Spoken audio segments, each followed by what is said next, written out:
2, 1, 3. You know, we haven't been formally introduced. Hi, I'm the bitch whose dog you shot. It's a Sardonicast. Oh, It's weird. That was really good. you didn't even do the 3, 2, 1. Oh shit, yeah, that's your thing. Nah, Oh, when I heard I something, thought- do 3, 2, 1. Okay. Well, because I thought when I was saying you do the intro that you would also do the 3, 2, 1. Oh, I can do it now, and you can put it back if you want, or if that's too much work.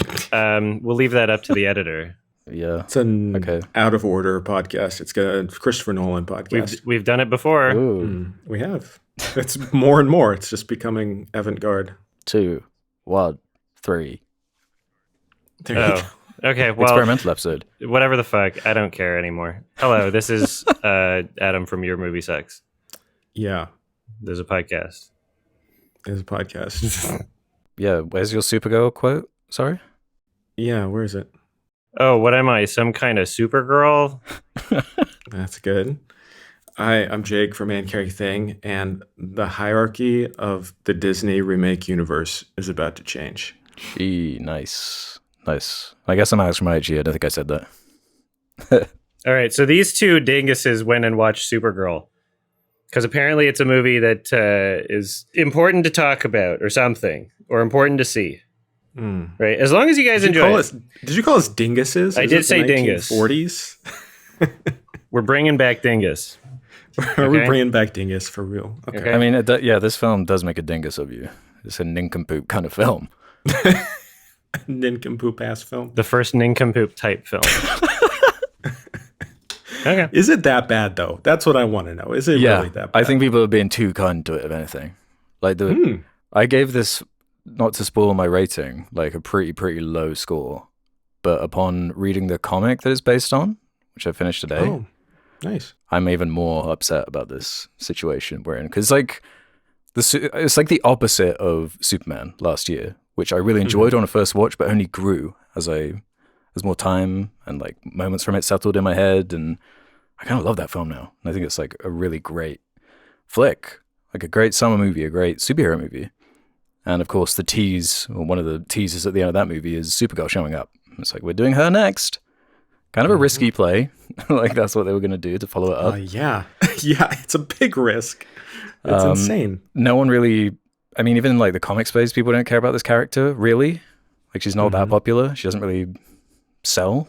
And especially in cinema, like, we talked about the 80s one, like, years ago.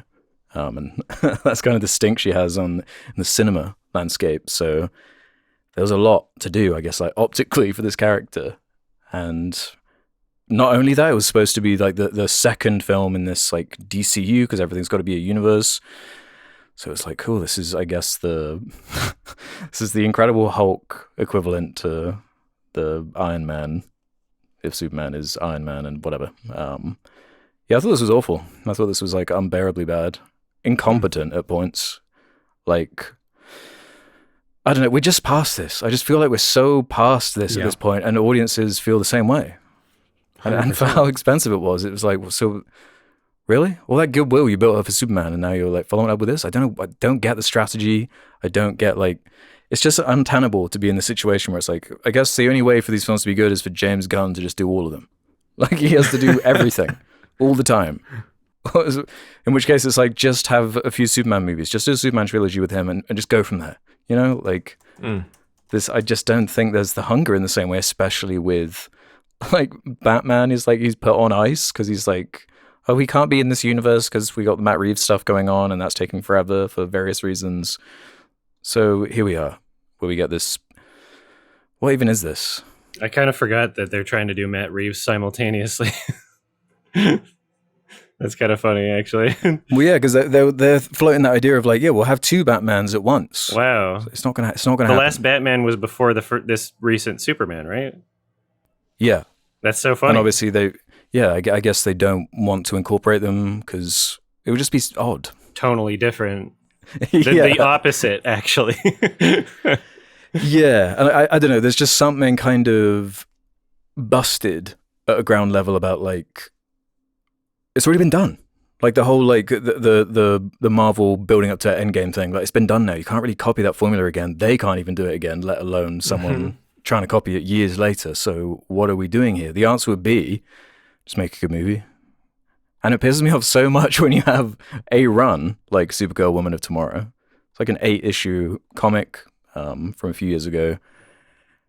And it just bugs me so much. It's like, you got a blueprint there. You literally have a visual blueprint, a writing blueprint. It's all there. Everything is set up for you. How could you fuck it up this bad? There's not one thing I like about this movie. Oh, damn. Please. I'm serious. Wow. Like, I think it's a wash. You don't like Super and you don't like Girl either. Yeah, I'm afraid so. Well, am I being too harsh, Jake? What do you reckon? I feel like you're being a little too harsh, but I do feel like it's totally justified in a sense because I understand your perspective of like, yeah, they should have known better and this should have done much better. And it is kind of baffling that it is at the state it is. And already the second movie into what's supposed to be this new, fresh thing. And I agree with you. Superman offered, whatever you think of it, it offered like a new kind of direction and something that was a little fresh from what we had before. And this feels like it belongs exactly in the world of Blue Beetle and Kraven the Hunter, like it's not quite as bad as Kraven the Hunter, but it's just extremely bland and predictable.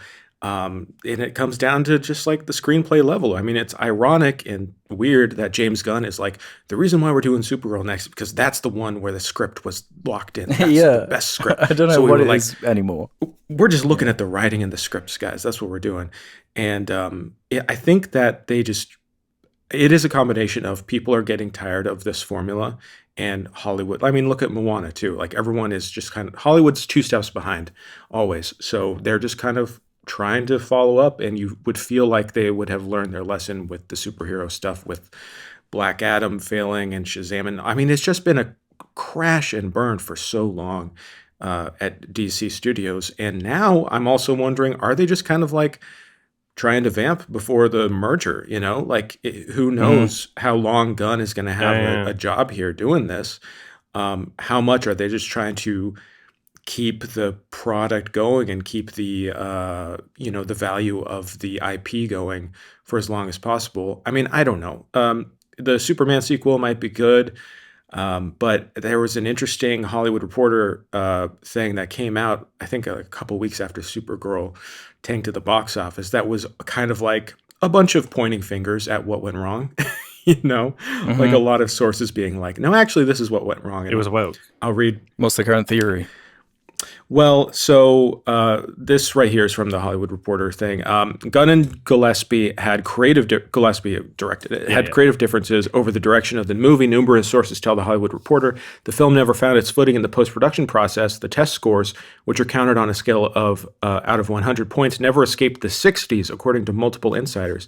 Another insider said the movie's top score was 70, so at the very best. Other insiders disputed this characterization, blah, blah, blah, whatever. We don't care about that. We want the juicy details.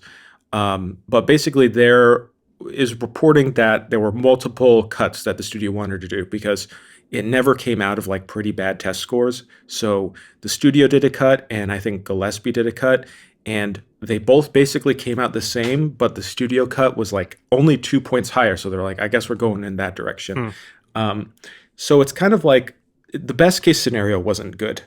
And whatever they were doing, tinkering with the music and all of that stuff, like Gunn was very much involved. And people are saying that maybe other auteur directors aren't going to be wanting to get involved because Gunn is super hands-on in the process. I mean, who knows? It just is like a really bad look. And I think that a lot of the issue is trying to tie in all this other stuff like Lobo, even though Lobo was one of the better parts of the movie and all these scenes with Superman in the movie, it's like all the stuff outside of the Supergirl story is the most interesting stuff. Like every time Superman is on screen, you're like, oh yeah, this guy's fun. This is fun. This is a nice dynamic. But like, Dudes rock.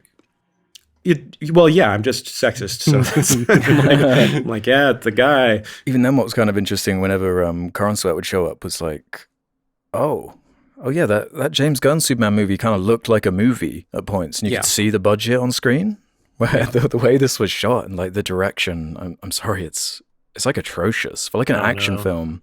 These action scenes, like you need like a certain level of spatial awareness. I feel when you're making like vibrant action scenes with a lot of like movement, And that was like particularly egregious in this film where, you know, at least in like the worst Marvel movies, it just feels more like bland and corporate, right? You can usually tell what's going on. This, they're just like teleporting around, and it's like just it's genuinely like unwatchable. It gets especially bad. Like the first half hour, I feel like was fine visually, and then like once they get to the muddy planets that just look the same, like they were trying to do Mad Max, and it just was a bland knockoff. Like it just was really boring, and the character dynamics because like Kara as Supergirl she's just playing kind of like a cynical drunk, like whatever, like I'm over this, you know, I'm too good, this is like boring to me kind of character.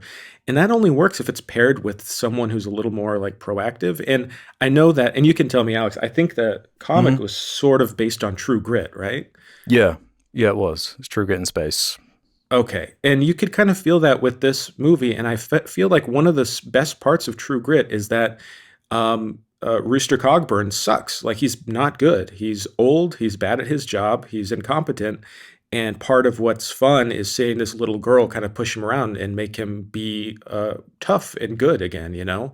And this movie doesn't really have that because the girl, Ruthie, who is like basically pulling Kara into this plot, is just tailing along and not doing anything. And they have no interesting dynamic. She's just like a stoic, boring girl who wants revenge. And Kara is super competent the whole time and just kicks everyone's ass always. It's really a very boring dynamic. Yeah, there isn't, like in the comics, really a Rooster kind of equivalent character, but I guess you could have made Lobo something like that, because Lobo's not in the original story here, whereas the Ruthie character is, and she's so much better in the comics. She's kind of like an unreliable narrator. It's like the framing of that story. Okay. Like an older version of her telling this fable about her adventure with Supergirl, basically. That sounds cool. Yeah, they're supposed to be like echoes of each other. Like she's introduced to the story with this Krem villain coming in and killing her family, and she's going on this revenge mission, and they're supposed to, you know, mirror each other with this trauma. Basically, they're both trying to work through or figure out a way to overcome in some way, and it's supposed to be, you know, Supergirl going on this mission with her and learning something about herself through this younger girl. Cool idea. Cool story in the comic. The Krem villain is a cool villain in the comic too. I don't know what they were going for here. Yeah. This guy was so boring. Oh yeah, he sucks in this film. He's just kind of like an evil Robin Hood, like in the comic. He's just like this shirtless guy with like a bow and arrow. He doesn't have all this like crazy stuff all over his face, and he's not like eating chicken in every scene or whatever was happening with this guy, and like picking up tanks. I don't even know what they were doing with that villain. He's not characterized at all. Apparently that was one of the cuts. Like it added like 10 minutes of runtime to like flesh him out a little bit, but I don't think that would have really added much, to be honest. I don't think there's much that could have been done with this, with the state that it was already in. But it just has no focus or personality. Like Superman had a really strong personality because like James Gunn is able to work through that studio system and embody what he makes with his kind of mood or feeling. And this kind of feels like it's been tinkered with to a degree, and it's like trying to be a James Gunn movie, but it's obviously not. So you have like the needle drops that are effective in James Gunn movies, but here it's like, oh my god, are you fucking serious with some of the like song choices and like just how it kind of flashes and takes you out of the scene instead of like pulling you into it. I don't know what it is about like all these it seems like the superhero space is so self-conscious about like how few strong like female characters they have that they like overcompensate like in these films and try and make them so like Captain Marvel with like some of the songs they were dropping in that movie and stuff like that, where it just feels like just have them be characters and flesh them out like you would any other character. Like you don't need to embody it this way. It just seems so like corny and over the top and like just out of time. They have to be like, she's a badass. Like she's such a badass, and it's like, yeah, we get it, but also like let her just be like a character. Too. Yeah, exactly. Like where's the equivalent scene of her just like in Superman when there's like a building falling down, he catches it, saves a woman, and then emerges from the ash and the rubble with like the score playing. It's like it's kind of as simple as that. Just like have some moments of them like doing something, not like making silly quips necessarily. You can have that in there now and again. In which case, God, the comedy too. Man, it is rough. Was there comedy in this? I think it's trying to do that kind of like, she's a little bit snarky. She's kind of nihilistic and apathetic at the beginning, at least. But again, it just doesn't really work. There's no angle here. There's really nothing to it, and that's what's so frustrating after reading their comic is that the two kind of major things you'll take away is how creative it is at certain points and how colorful it is. Like the art is amazing. It is so colorful and vibrant, and they're going from planet to planet, and it's there's so much like personality to each one, and every page like pops in a different way. But this is like a bland, ugly, dull looking film that somehow tears all that personality out of it. Like there's not to like spoil too much of the comic, but there's like a point where she defeats like a magic ball that's like trying to teleport her to like a dinosaur planet by basically outrunning it on like a magic horse that flies out of the comic, and then it goes like black and white, and it's like really cool and weird, and like I don't know, there was something to it they could have adapted here, but I don't know, it just doesn't make sense with what they did here. It's too bad. I mean, yeah, it sounds like the comic is, I mean, and everyone says that the comic's great, and this is one of the better ones to adapt, and it sounds like if they had just done a more faithful version of the comic, but also like the thing is with Gunn, like if Gunn is doing it, he knows how to like balance the line and make it feel authentic, which can feel super cheesy and try hard in other instances. And the problem is that ever since Guardians of the Galaxy in 2014, every superhero movie has been trying to be James Gunn. So every single one is having the needle drops and all of these characters who are like cynical and are kind of over it and thinking about their trauma, like it's been done to death. What made Superman special is that it was Gunn kind of doing something a little more old school, and leading into the cheese of like comic books as they should be. Totally. Like, if you don't do that, I don't really get like what the point is unless, and I know I say this so often, but like just make it animated. Like that's the most obvious way to translate it. And this was $170 million budget here. Nice. Jesus Christ. They're gonna have to make them cheaper. I mean, ultimately, like if audiences aren't coming out to see them consistently anymore, they're gonna have to either make them cheaper or just stop making them, which seems like they're starting to do. I mean, Marvel has just been releasing way fewer movies the past few years. I agree with the stop making them part. They can be good. I think they should just call it quits after this one for Supergirl and just be like, okay, we're doing another DC universe. Like this one didn't work. I think they should just quit while they're ahead. It genuinely might happen, I mean, it might, yeah. Like it's good to get out of the slot machine while you're up, Grandma. Are they up? I feel like they've been down for like 15 years or more. If you include the other Superman or whatever, like they're up on this run. Right, yeah. You're not up total, right? But you've recouped some of your losses a bit. Like get out of there, Grandma, please. You're destroying my inheritance money.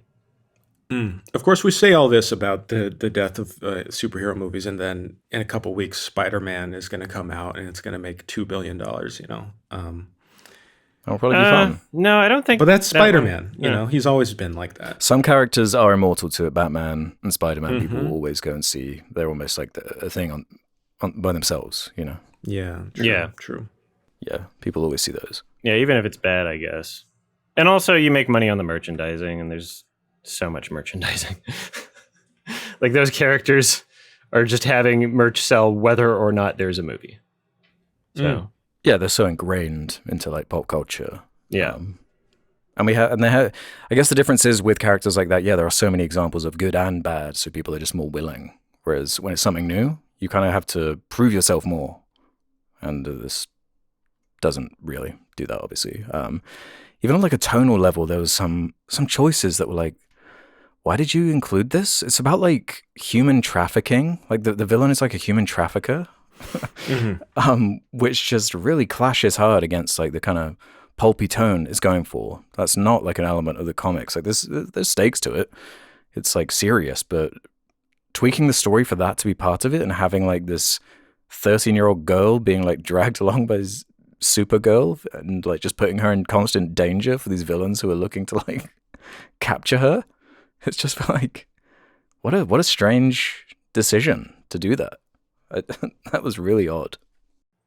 Yeah, it's very odd. And it's weird to have Lobo just like ride in and just have absolutely no point in the story and then just kind of like save the day at the end. It's really random. And the whole story is about revenge. And this, I don't think this is really a spoiler, but the movie does kind of chastise the audience for wanting revenge against a character who, again, Alex, you're saying is like a sex trafficker, evil monster with no redeeming qualities.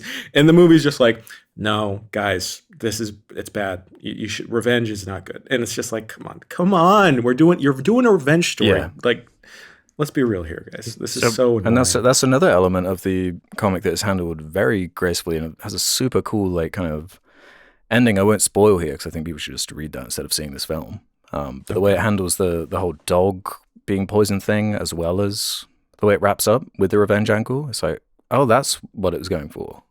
That's clever. This is just like, yeah, well, I genuinely don't even really know. The dog thing pissed me off because it was just like, okay, there's the ticking clock for the movie. You know, it was just it felt so unnecessary.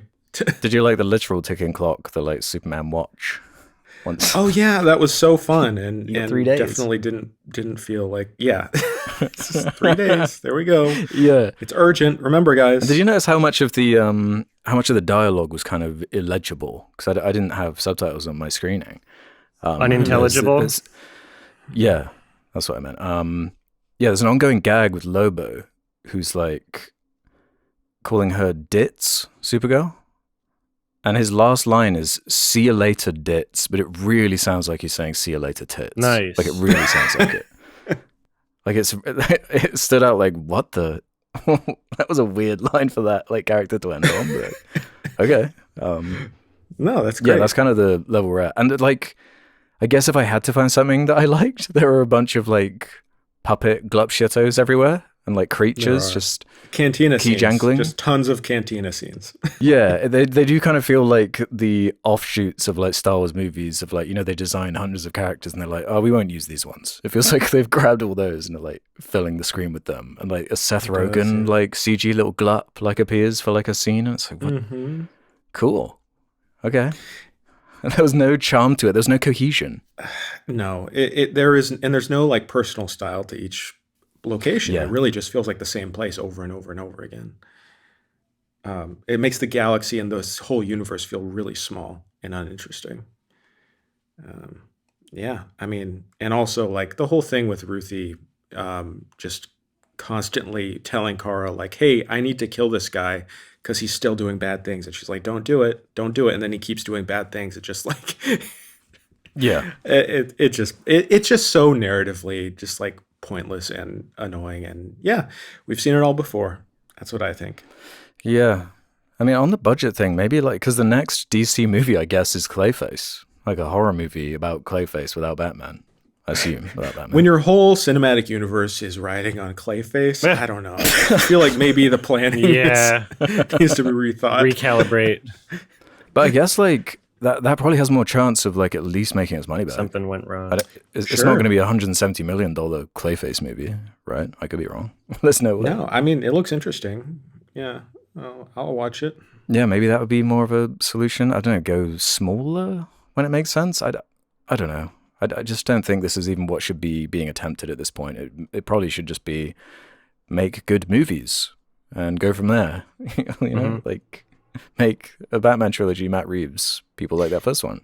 Make a James Gunn trilogy. You know how they get them to make good movies? How? You don't buy a ticket for the bad ones. I don't know. I feel like this one's fucked anyway. But what if I want to talk about it? What if I want to talk about the bad movies for people's entertainment? What about that? I know. I'm just for every Supergirl, we're not talking about the new Helena Palmason film, The Love That Remains, because that's my perspective. I'm just like, there's so many other interesting things. This is bombing anyway, you know. Exactly. Anything else you liked about it, Jake? Like Because I really struggle to find anything I like. No, I'm good. Was it worth Thanks it? for asking. Yeah. I'm glad I saw it. Nadia really enjoyed it, and that made me happy that she had a good time. Good, nice. Then it is worth it. Yeah, the real good movie was the friends we made along the way. exactly. The Lobos we met along the way. Yeah, cool. And I guess like it's kind of screwed this character now, like for another generation. Like, and I don't think you're gonna see this again anytime soon. No, and it's bad in a way that's forgetful. Like, at least for me, it was just very forgettable. Like, I wasn't pissed or anything. It was just like, okay, yeah, great. Another one of those. So what was your rating in the end? Oh, I think I gave it a 4 out of 10, maybe. Yeah. Okay, yeah. I thought this was brutal. I did give it a 1 star on my first watch, but I'm actually lowering it to a half star. I think this is whoa. I just it's just unacceptable at this point. If this came out in like 2007 or something, sure, then I'd be there with everyone else saying like, whatever, it's just forgettable, it's nothing. But it's not. Like, we've had like we must be getting close to like 100 of these shits at this point. It's just not. We just can't be doing this anymore, like to this level. And the director choice and just everything about it, like. Some people just want to go back to 2007. I get it. Yeah, they do. Yeah, back to just before the housing crisis. Yeah. Buy Bitcoin. Obama is running. Yeah. Yeah, you could get Bitcoin. Get some few stocks in there. Oh. Mm-hmm. And I'm giving this one an 8 out of 10. Nice. Damn. Closer to a 9. That was a than twist. 7. That's yeah. Well, that's I'm still talking about The Love That Remains by Helena Palmason. So okay. Tell us about The Love That Remains. What's going on? It's a great film that's new that you should check out. It got picked up by Janus Contemporaries, so you can buy it on Criterion. I think it's on Criterion. Janus. I know Janus. But it just looks the word anus is in there, so it's difficult for me. Incredible Icelandic director. I think you both would really enjoy it, actually. Is it on Criterion Channel? Because I'm a proud. I think it is. Well, actually, I don't. Okay, I think it might be on there. No, it's got some of his shorts. It's got Godland, which, I mean, I'd be curious to hear what you think about that one. I've heard of Godland, yeah. I think Love That Remains is one that both of you would enjoy. Awesome. I hear they got Niagara on Criterion Channel. You know that? What is that? I don't know. It's just they always have Niagara on the Criterion Channel. What is it? It's an old. It's just an old movie from the 50s. Yeah, well, the filmmakers are probably dead now. Oh yeah, no doubt. Probably, yeah. We gotta support the new ones so that they can get things made. New filmmakers on the rise, like James Gunn and Craig Gillespie. Yeah. No, Leonard Palmason is fucking sick. I think Leonard needs what happened? Needs an Oscar and a Palme d'Or. Is what he needs. All right. Well, we can talk about Evil Dead Burn. I'll say first off. Yes. I forgot we were going to talk about Evil Dead Burn. Very nice. I'm sorry. It's okay. But I went to the theater because I thought I was just going to review it alone on our second channel, and I was going to watch it. And I sat there for the first, I'd say, 30 minutes. And then I did something I never, ever do. Walked out. I walked out. And I can talk about why maybe, but I just kind of felt like I'm not going to talk about this on the second channel, so I'm just going to go. Sure. No, that's valid. It was really late, and I was like, I'm not enjoying this at all, and I'm just going to go sleep, Yeah. I deserve that. I gave that to myself. That is perfectly valid. And you're sharing the experience that you had with the film. Yeah. Is that you walked out. Yeah. I walked out. 30 minutes is a good amount of time to give something to decide that you're not into it, I feel. Yeah. Yeah, I do the exact same thing.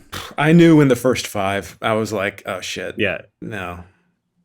And then you humor it a bit. And then it reaffirms your initial suspicion. Right? Talk about a movie that felt like it was from 2007. Kind of. In ways. Yeah. What did you think about it, Alex? Yeah, I've been on a little bit of an Evil Dead binge the last few days. I've seen them all now. I'd only not seen Army of Darkness. Oh shit! It'd been a long time since I'd seen the original and Evil Dead 2. They're obviously, I love the original trilogy. And I've just been mulling over, I guess, there have been 3 since the Sam Raimi stuff, right? The 2013 remake, Evil Dead Rise in 2023, and now Evil Dead Burn. And I kind of think they all have a similar issue to them, where they're all kind of too self-serious in a way. Like, none of them really lean into the comedy anymore. If anything defines Evil Dead, it's the comedy for me, as well as the gore. And it seems like these new movies only really care about the gore. And they fill in that comedy gap with like dramatic elements that just don't really connect with me. And they're like far too kind of self-serious and way too long for what they are. Something that's so brilliant about the original 3 is that they're just so short. They know exactly what they are. In and out, done.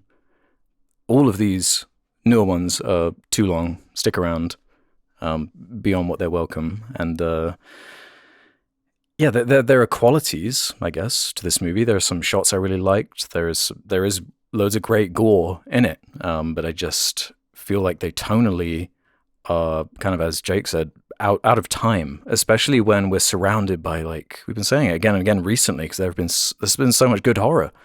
Backrooms Obsession, Burn Temple, even Raimi making Send Help. I know you didn't like it, Adam, but I thought that was like how you do comedy horror. It's it's rare to like do it at all and then actually get it right as well. So I guess there's something about like a legacy sequel, and it was also getting me thinking of like the Final Destination Bloodlines, which again I know you didn't like, but I thought that worked and was a rare example of recent comedy horror. True. Yeah, but I guess that's a good example. Yeah, but it's the inverse situation, right? Where like Final Destination's never been like really good. So like one coming along, it's like, oh, this is fun, and like they're really leaning into how like silly and dumb this is, and getting creative with these like kills. That was funny. But this is the inverse, where it's like you're constantly in the shadow of the Raimi trilogy, and they just don't really know how to work that out, like what to do with it. Like, can I share a theory? I have a theory that the reason why they lean into the more brutal horror aspect of it is because it's just infinitely harder to do horror comedy, and people kind of unanimously agree that Evil Dead 2 is like the best movie of the series, and that's such a funny, goofy movie. And I think that filmmakers are scared to even try to attempt or go anywhere near that tone because it could just come across really poorly. And I think it's just way easier to just go into the extreme, like original Evil Dead. Like, I know there's some comedy in the original Evil Dead, but it's a lot more just like straight to the bone, brutal horror. Yeah. So I think that's part of it.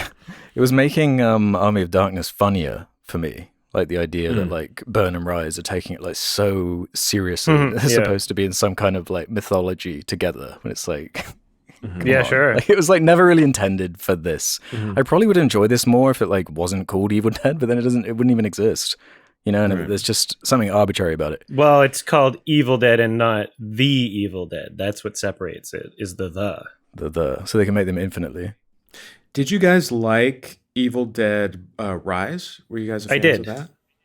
Yeah. Okay. I like parts of it. Criticisms, but I think it's... I liked it a lot. I think it's the best out of this newest trilogy, if we want to call it a trilogy. Yeah, I really definitely. enjoyed it, yeah. It's definitely the best. And gets better as it goes along. Unlike this movie, which like kind of peaks in the middle. There's like not to spoil anything about Rise, but in the last section, there's a cool creature. Yeah, the creature was nice. Awesome. Yeah, that was really cool and memorable. True. Whereas the equivalent kind of crescendo in Burn is like, oh man, this is like kind of rough. Like, I know. Yeah. I know. You know what I'm saying? What you're talking about. I would still so maybe not weirdly. I do feel like the most positive on this movie. I still think Rise is the best out of the new trilogy. But I would say that this is better than the Evil Dead 2013 soft reboot for me. It was kind of bad. Yeah, that one kind of sucked. Because I would say that one is the most egregious out of all three of these for not leaning into the comedy. Like that movie was pretty serious and also pretty stupid. That's the only one I've never seen. I never saw the 2013 remake. Yeah, that one tried to be like, epic hardcore, but still just as dumb. But like it wasn't. The gore was hitting levels of absurdity for sure, but like I just don't remember much about it that really leaned into anything comedic. I feel like this film, the comedy is surely a lot more subtle, like less explicit than the original trilogy or something like Send Help for sure, like any Sam Raimi horror comedy. But it is there. It's just kind of like a different. Some of it's explicit, like the grandma Alzheimer's being played for laughs or whatever.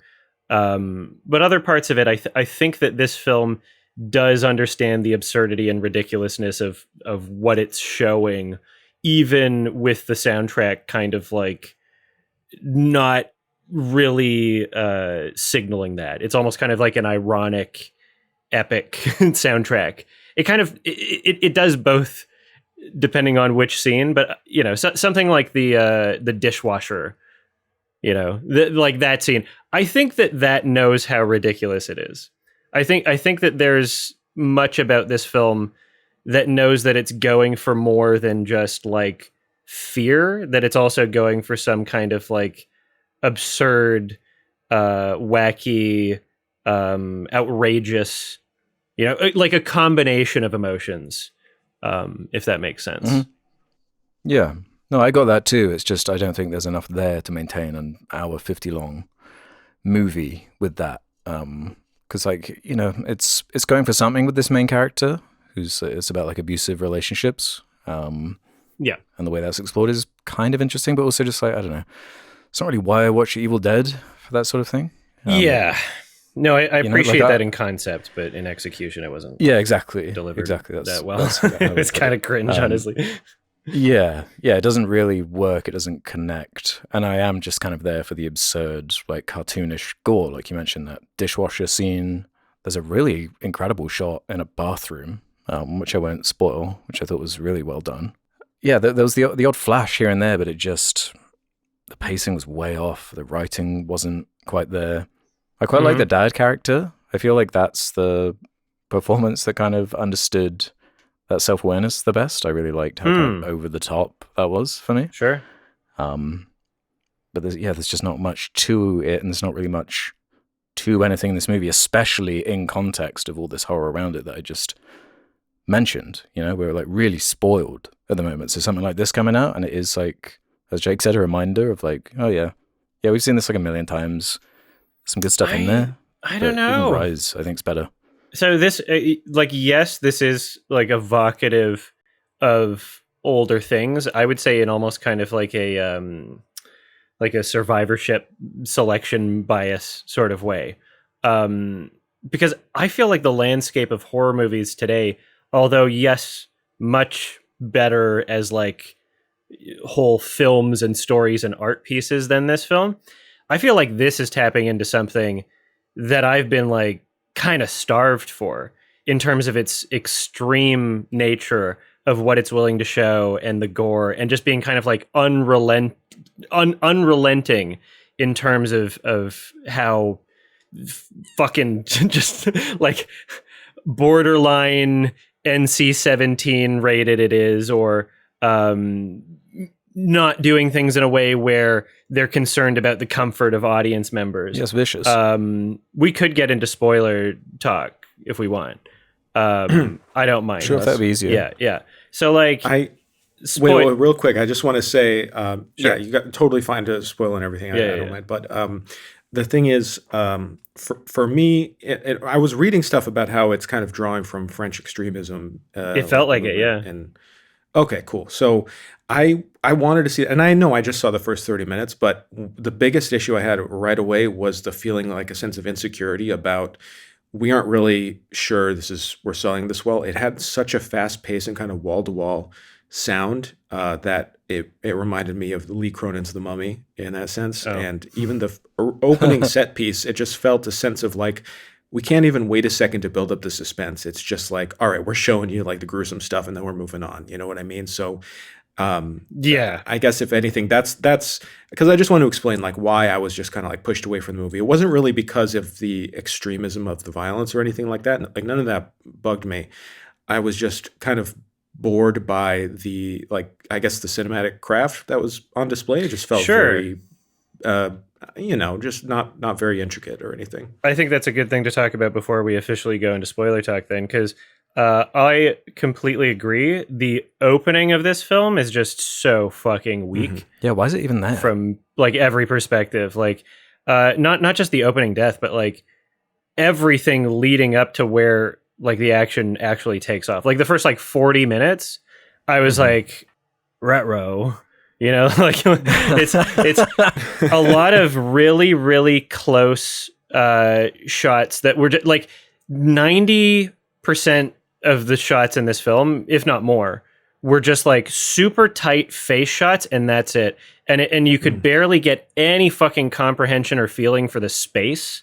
Like any place that characters were in, even in like the club scene, like the editing was just like so many quick cuts that it felt very low budget. Yeah. Yeah, no, it was a very odd presentation.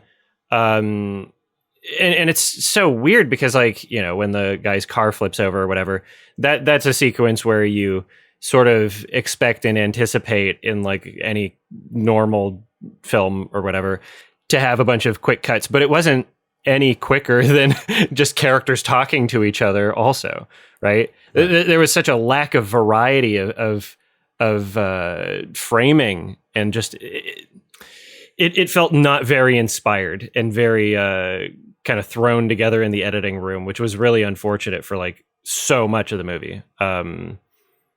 But yeah, I felt like it found itself as it went along and got much better, even if that was a consistent problem, like the main problem with the style throughout, for sure.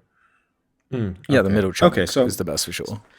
All right. Yeah. I should have given it more of a shot. Maybe at one of these days I'll rewatch it. But okay, go ahead, guys. Go ahead. Sure. I want to know what happens. Yeah, I mean, like if you enjoy like Evil Dead as like a series, then I think you might get something out of this for sure.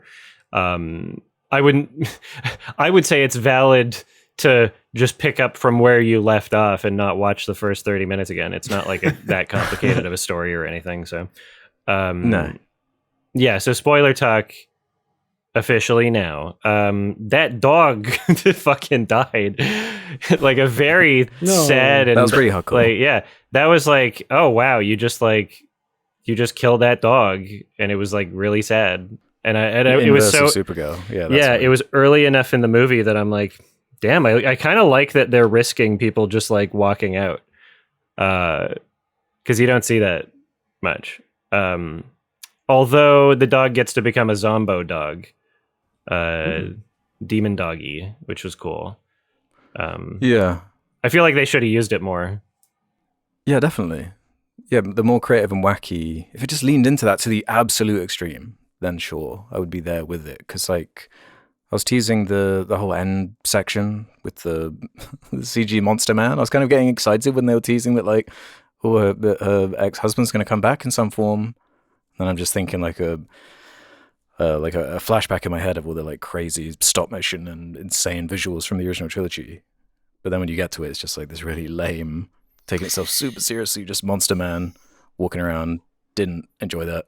Yeah, it was just a bad creative choice. And if they wanted to, treat it a little bit more serious, then Rise and that weird multi-limb thing would have been a better example of a way to do something like that. Because that just, I get what they're going for. But on that, that opening, you could kind of just slice all of that out. You could butcher this movie like they butcher its characters. Like you could like start on the funeral, basically. Like why did you need anything before that? You know, and then that would fix my kind of pacing issue with it as well, because it's egregiously long for what it is. It's just there's not enough to it.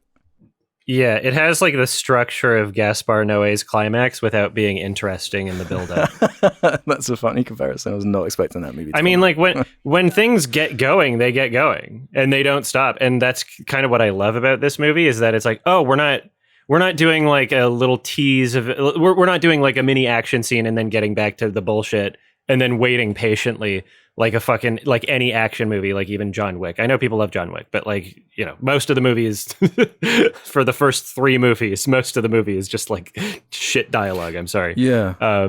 This if you just make it past the hump of like the first 30 minutes or whatever, then you're good. Then you're kind of like coasting on the like it's visceral enough, it's gory enough, it's entertaining enough, it's wacky enough sort of thing.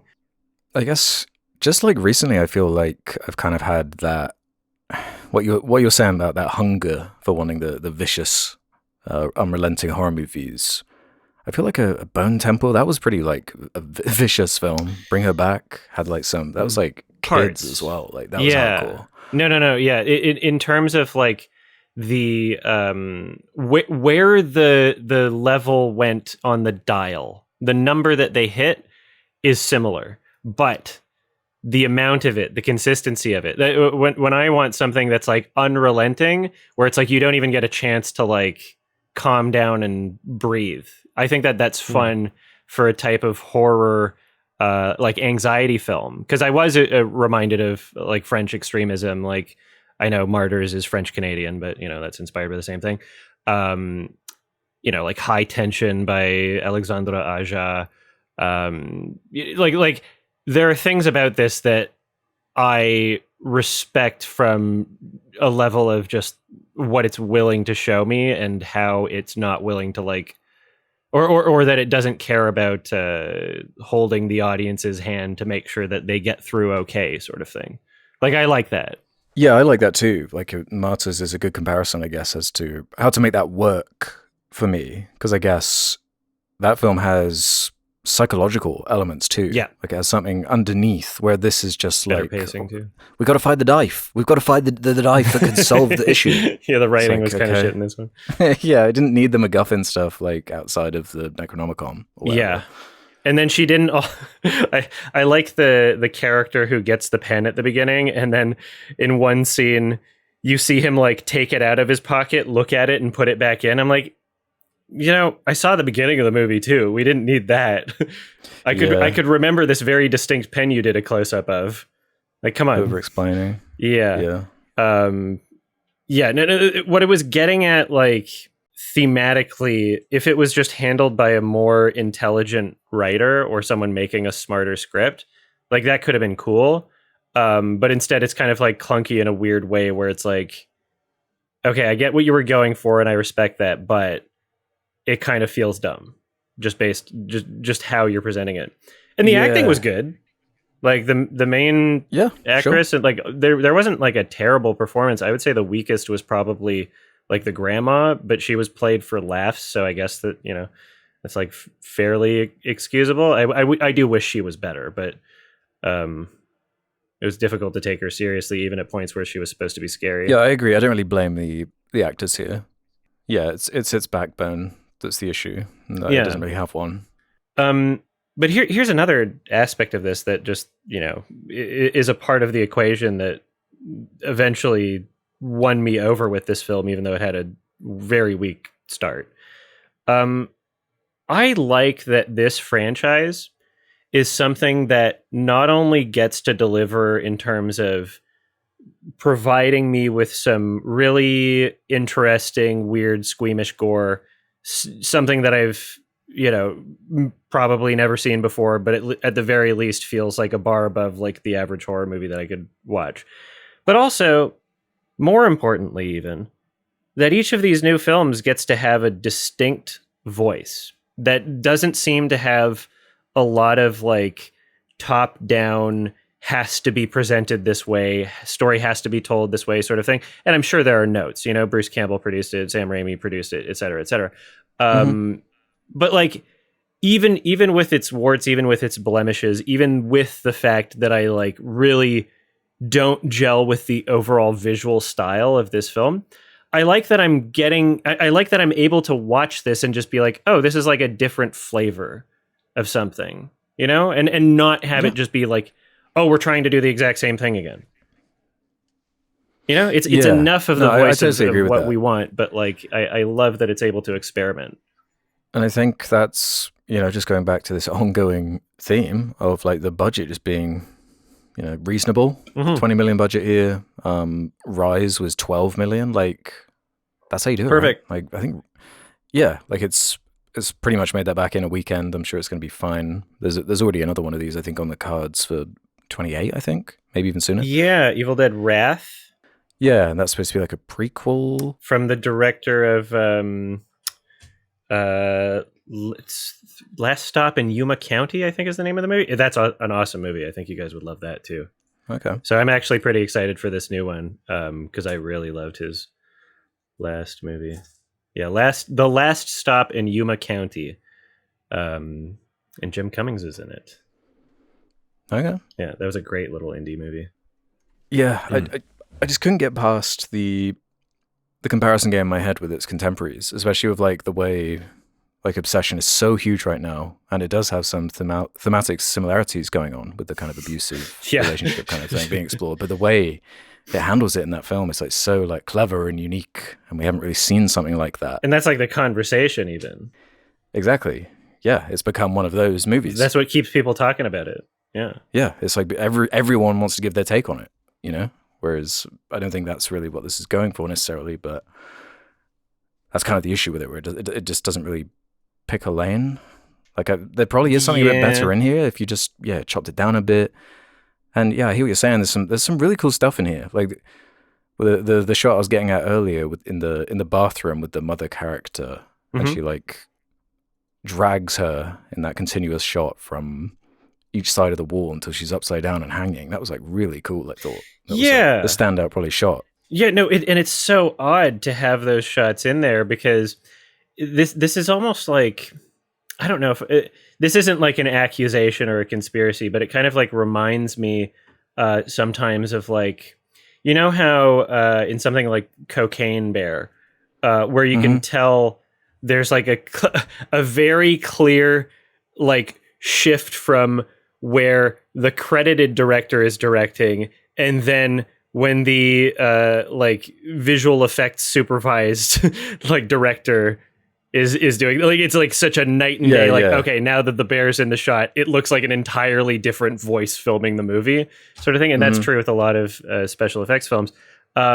This felt like that, but I don't believe that that's what's happening, because when they eye directors for this franchise, like it's because of their previous works. Like Sam Raimi was impressed by, I still haven't seen it, but the film Infested that this director made before that. Like there's something about their voice where they were able to showcase something that Sam Raimi loved, and Sam Raimi is obviously like a very visually conscious director. Yeah. So I'm willing to believe that, like, yes, this was Sebastian doing those shots, but it's so fascinating to me because it's like when he's trying, like when it matters, there's some really lovely looking shit in this movie. It's just scattered throughout and in a way where like I want more of it. And it's not like every single shot has to be this like beautiful, like impressive, coordinated oneer or anything. But I wish that there was like a bit more consideration for like the normal scenes in the film. Because when it gets that tight framing and the quick editing, it's not like it ever feels like a intentional claustrophobic choice like fucking Good Time or Uncut Gems or anything like that. It doesn't feel that intentional. It doesn't feel that motivated in that sense. It just feels like kind of sloppy. And so, yeah, I wish that there was somewhere in between for like the bulk of this film. Because even the dinner table scene, you know, like that was shot exactly like the club scene. Like it's just one fucking room, and I'm just begging to like get a feel for where characters are in the room, right? Like what the space looks like when someone looks a direction, I want to know where they're looking and who, some of it just felt clunky. Like, I'm trying to remember. Sure. There was like someone like uncorked a wine bottle or something. And then you see immediate from that close shot, just a cut to the tiny bit of red splattering somewhere. And it's like, okay, yeah, you did a close up of the splatter. What is that on? Is that on the tablecloth directly underneath him? Did it go somewhere else in the room? Like, I want to know that. And because of the presentation and how you're showing it, I'm still confused and I don't know these things. And I don't feel like it's intentional. It doesn't help me as the viewer, right? Yeah, it's frustrating, but also fascinating. If there weren't those really impressive and beautiful shots scattered throughout the film, then I would just be like, this guy's a bad director. But they do exist. And not only do they exist, there's enough of them that it's totally not a fluke. There's obvious inspiration and motivation there. He just needs to figure out a way to do that for non-action shots. Yeah. I agree. It's not that I would call this bad, because I feel like I've been critical during this discussion for this movie. It's uneven, and it's just trapped in this this way too long film where there is a middle chunk that's really entertaining, and it makes your skin crawl, and it does commit to the violence. But yeah, it's just like everything around that. Like, how did you feel about the way it wraps up with the Monster Man and the way that looked and the execution of that? That scene was off for me, where it just kind of like, it reminded me too much of like, we're just in a CG room.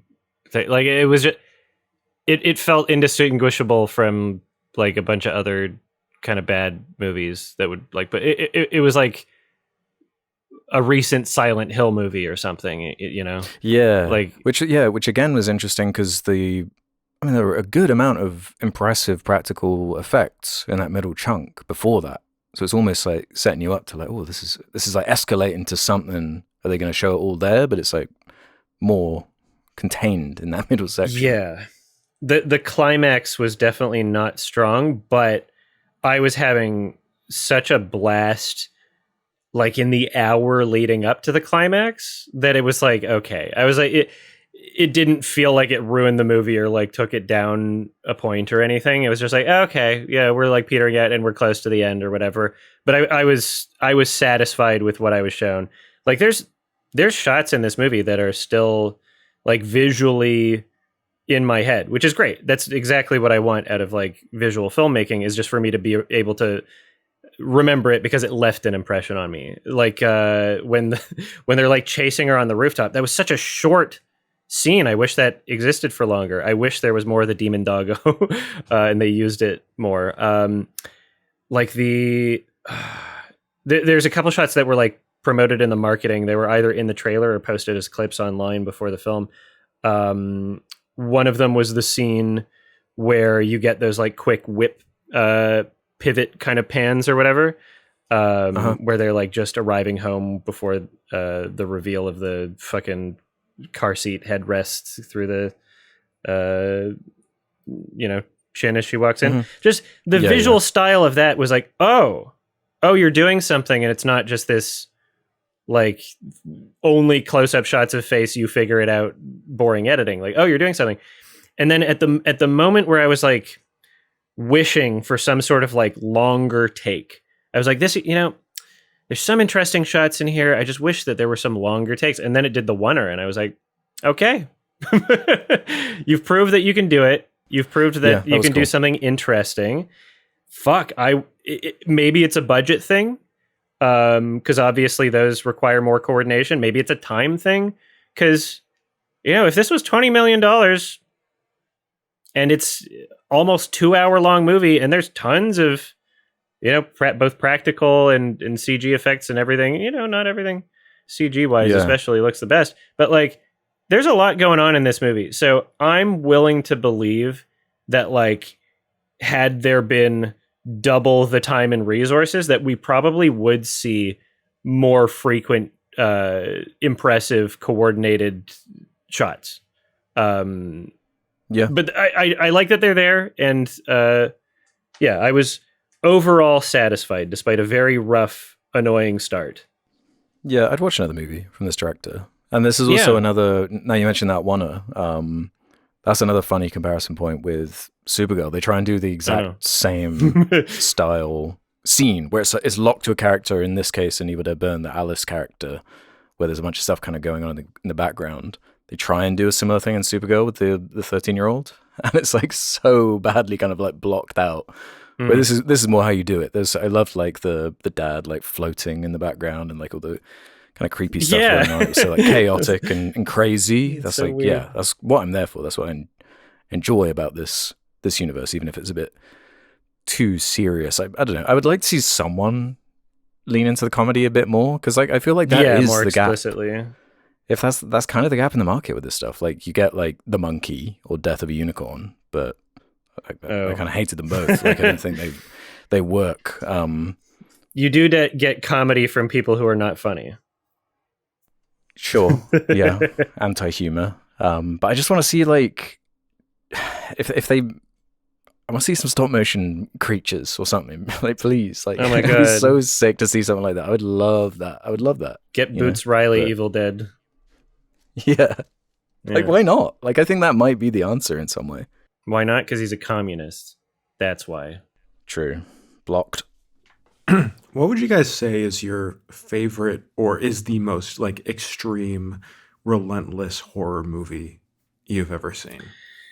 Martyrs is up there. Martyrs 2008. up there. Like that's one that like you can't help but think of when asked that question, because that is in terms of what it's like visually showing, there's like the squeamish element, there's the sad, depressing, like I'm not going to spoil anything, but like it's a movie that like right out the gate is like oh, you're willing to go there, this is sad, oh okay, you're willing to go there, this is fucked up, the topics, and then like it's something that develops in a way where it's like, oh, this isn't just a squeamish horror, this is an existential horror, like this is a terrifying, sticks with you, brain fuck you up horror sort of thing. So I think that's not a bad answer. Martyrs, make sure if you're going to watch it, do not watch the remake. It's shit. Watch the original French-Canadian movie from 2007 or 2008. Please. Yeah, I never saw the remake one, but I think that would also be my answer. I think that is the one. I think it's like the perfect balance of those two things. You know, it's gnarly, but has that. It just sticks with you. It's horrifying. Like to think about, kind of in the way, like, you know, Obsession. I was talking about that with the psychological element, where that's kind of where that film shines.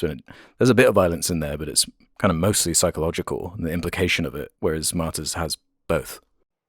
Yeah, and it feels like it manages that in a very how do I describe this? It's not going for pure shock value like something like Human Centipede or like a Serbian film or something. No, it's motivated. It doesn't exist just so that people say like, oh, it was so extreme and that's it. Like it is extreme.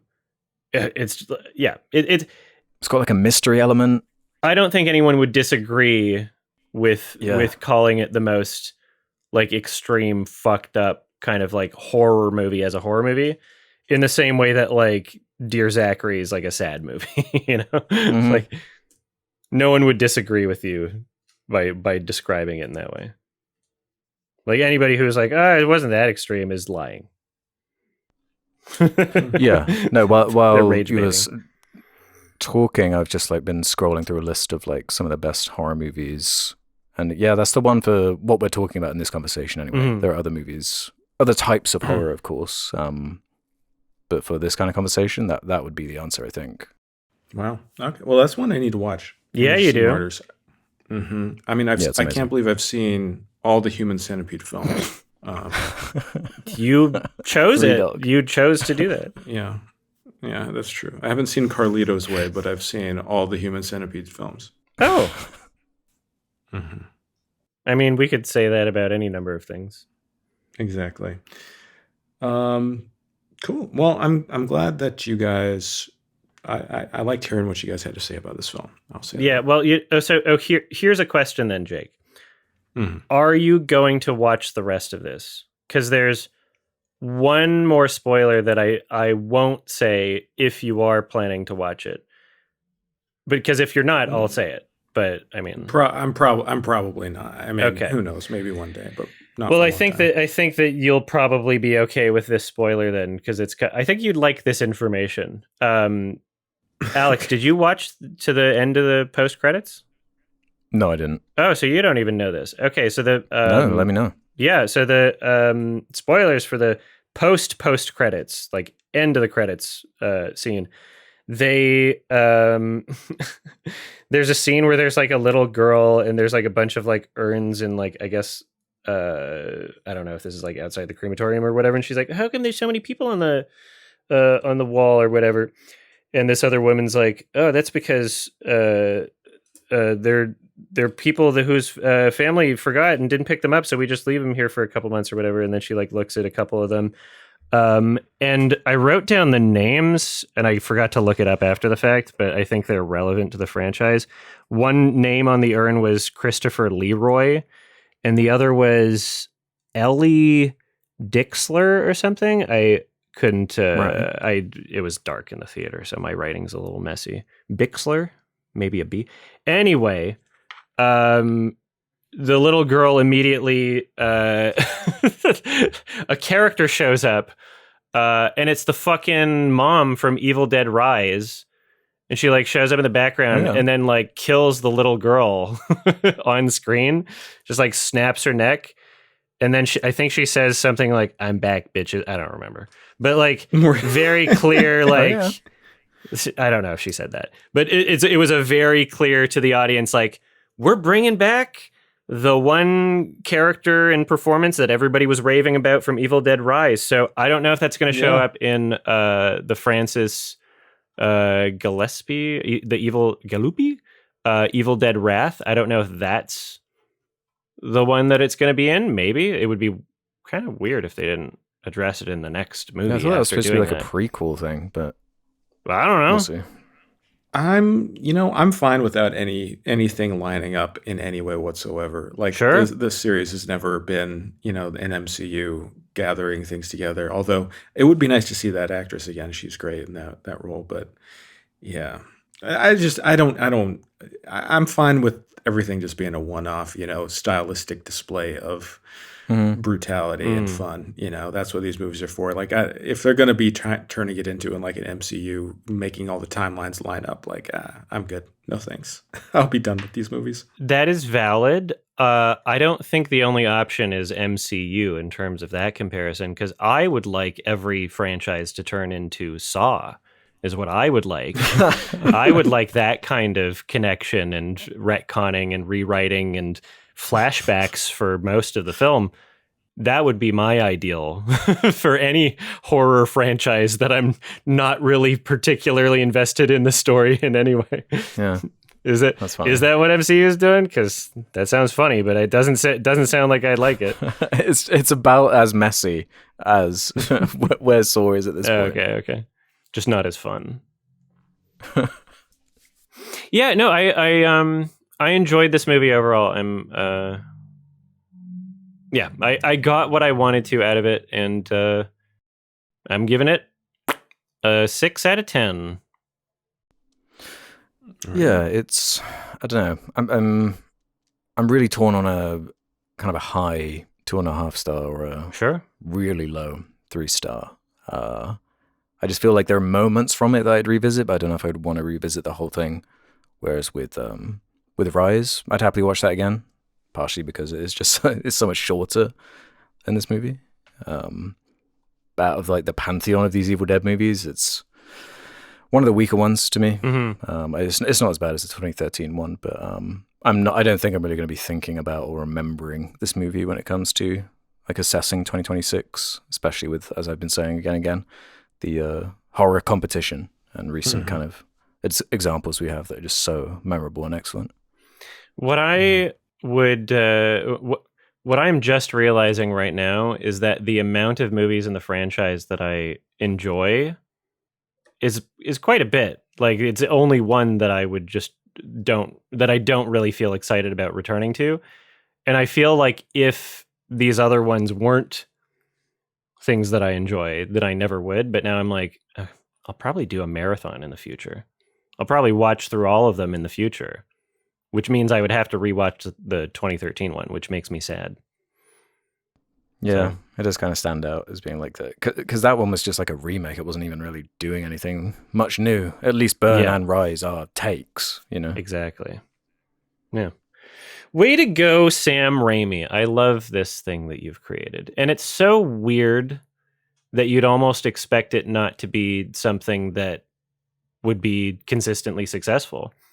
No. Yeah, I don't know if the average audience member gets the same thing that I get out of these movies, or experiences them in the same way. But I'm glad that it's connecting with people in some fashion, enough that they continue to make more. So it seems to be like a pretty guaranteed success. In this new string of them, just give me one that's like ridiculous, please. Because having not seen Army of Darkness till literally today, I wasn't expecting it to be literally a live action like cartoon, like with the sound effects and everything. But that was so fun. That's so funny. I loved that. So yeah, maybe a little bit less self-serious. Turn that dial a little bit. Well, I mean, if you watch Last Stop in Yuma County, that's a pretty comedic film. Okay, maybe that'll be the one. Yeah, maybe this will be the one. Let's see what Francis's take is going to be, because I wouldn't be surprised if he was the one to kind of lean into more comedic stuff. Oh my God, 40 million worldwide opening for Evil Dead Burn. Nice. Is that what it is? Do I trust iHorror.com? What is this? I'm seeing 25 on IMDb, but maybe it's not. Yeah, well, mine's from 2 hours ago. Well, there you go. But maybe it's a clickbait. I don't know what this is. Whatever. Box Office Mojo. Let's try that. Burn. Oh yeah, here's another thing I didn't like about the movie. I hated how many of the fucking kills were like, well, they're getting burned in a different way. I'm like, the thematic has to title, like, it shouldn't be the method of violence, because then I'm just anticipating it. Like, then I'm just like, how are they gonna get burned in this scene? Yeah, then they can do Evil Dead Ice, Evil Dead Acid. Yeah. I should be surprised by the deaths, Uh-huh. All right, well, yeah, Box Office Mojo says 25. Well, we'll see what the numbers are. Maybe that website lied to me. I mean, horror just continues to be like the most consistently profitable genre. Yeah. You can do a small budget and have a huge return on investment. I mean, it's just, horror is never going away, and seems like it's stronger than ever. Hell yeah. I'm here for it. Which is good. It does kind of suck, though, that it feels like for young, new filmmakers to break into Hollywood, they have to do it through horror, because there's no like indie dramas, that are breaking through or anything like that. It's usually horror. Yeah. I mean,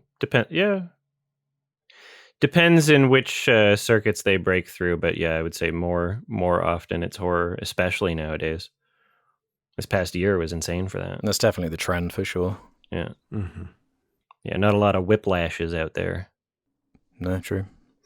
Oh, here's a question for you, actually. Did you watch the Ash vs. Evil Dead show? I've seen a lot of that.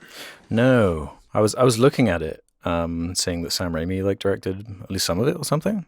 I'm curious to check it out. It's got for sure the exact same spirit and cheese as the original trilogy, and there's 3 seasons of it. So I think you would dig it. Like the whole thing is good. What I saw of it, yeah. I mean, it's something. It's a television show format. The only reason I didn't finish it is just because I don't know. It's the type of thing where I would kind of want to watch socially with someone rather than by myself. And it's one of those it'll still be there waiting for me whenever I feel like checking it back. So Yeah. It's fun. It's definitely a fun. TV show though. Yeah. And Raimi, I think he directs like the first couple episodes. So if you want like a feel of what it is, I would watch like the first few episodes. But the rest of it is just kind of becomes, it's more standard TV stuff.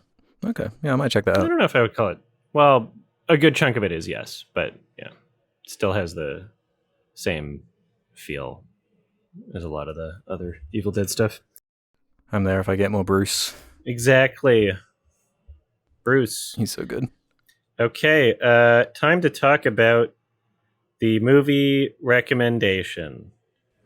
Yeah, what sick movie did you make us watch? What do you mean by sick? No. There's nothing problematic about anything in this movie. Go ahead, present. What did we watch this week? Okay, we watched a movie called Misericordia? Yeah. I don't even know if that's how I pronounce it, really, but, some kind of made-up word. It's it's from director Alain Guiraudi, and I should have looked up how to pronounce it, but I would have butchered it either way. So sorry, apologies to the country of France once again. I have failed you. This is a movie where something about it, and I had not seen the trailer, but something about the poster and the fact that it was picked up by, I guess not Criterion, but maybe Janus Contemporaries. Janus. I keep saying Janus. I'm sorry, but I'll continue that. The Metascore versus user rating, it all just fit in this perfect this perfect pattern of familiarity where I'm like, you know what? There's a lot of other movies that I've loved that have these same specs. And so something beckoned me to check it out when it was on digital, because I wasn't aware of it when it was at TIFF. Wish I could have seen it at TIFF. And I fucking loved it immediately. It was something where I was just so happy to just, do a good blind watch from something in my watch list, and just was very, very ecstatic about my experience overall. I guess to give a brief synopsis, I'll just read the fucking IMDb one. Returning to Saint Marshall for his late boss's funeral, Jeremy's stay with widow Martine becomes entangled in a disappearance, a threatening neighbor, and an abbot's shady intentions, which is, pretty vague but accurate. What do you think? Go ahead, Alex. Yeah, I wasn't sure what to expect with this movie, because you were making sure kind of not to read much about it. Yes. So I didn't. Went in completely blind, which is definitely the way to do it with this movie. Mm-hmm. And for the first half an hour, I was kind of like, okay, it's not like this is bad or anything. I'm just like, what is the shape of this? Where is this going? It was intriguing. It's interesting. And it does kind of get better as it goes along. And it was making me think of that thing we brought up, the concept of having almost how much more important it is to have an incredible third act over a first, because there comes a point in the third act, I think it was, where it kind of all clicked together for me, and it just kind of thematically was making sense, and the dialogue just kind of really ramped up, and it became really intellectually stimulating for me. So I'm glad I stuck through it to that point. And it definitely gets more and more intriguing, especially once an event happens. You're like, okay, where's it going to go from here? How are we going to explore this? And it doesn't really go the obvious direction. It's way more kind of intriguing, the places it does go. And this small little town of characters are all pretty well fleshed out, and I feel like I really liked the different perspective each one of them would bring, and the performances and the conversations they would have. It's a very conversation-based movie. It's a lot of just people sitting around talking, but the complexity kind of comes from how just kind of reserved it is with that. It's actually kind of more of a flex to be so intriguing and interesting with how reserved it is. There's loads of great dinner scenes and a lot of pastis being drunk throughout the film. It made me really want to get a bottle of that and try it. I've never heard of it. I was Googling it. It looks kind of interesting. But yeah, there is something kind of quaint and quirky and dark about it, and I loved the kind of small town vibe and the use of like this mushroom picking thing and the kind of subtle sound design of the woodlands. Great sound design. Yeah, it's definitely got a strong personality and a very odd main character that like takes you through it. Yeah, I thought was very very intriguing to watch. What about you, Jake? Yeah, I mean, what the fuck? This is such a weird movie. I really enjoyed it. It's so funny and weird, and it gets so much goofier as it goes along. You know, like you're saying, Alex, you know, at the beginning, you're like, okay, where is this heading? What is this going to be? And of course, I love all of the, you know, like the genre crime elements that goes into it. I love this type of story. And but it also has this kind of like Lynchian aspect of like something is off. You don't really know what's going on. I love that the entire town consists of like 5 people and that they are all just constantly running into each other. What starts to feel like a normal movie becomes like you're in a kind of like a prison or in some kind of purgatory with all these characters. And I was thinking the only way this character makes sense in a logical fashion, or this story makes sense logically, is if right before the movie started, this guy did a one wish willow into wishing that everyone in the world was sexually attracted to him, because it's just like the funniest thing. This guy who looks like Jorma Taccone from The Lonely Island, he's just watching around and everyone is just horny for him. It's so funny and so it's just so interesting and clever. You're always wondering like, what are the relationship dynamics going on? And anytime like the story gets into a pickle or like the plot gets into a pickle, it's just like, well, actually, they want to have sex with him. So it's gonna work out okay. Like every twist is like, yep, so does that person. So does that person. I mean, not to get, I don't think that's really spoilers, but it's such a unique kind of dreamlike crime film in a sense that I really loved. It was constantly surprising, and I wouldn't say it like. I don't think it landed in like a super revelatory fashion or anything, or that it really, was one of my favorites or anything. But it was definitely a great time, and I'm happy that we watched it. Mm-hmm.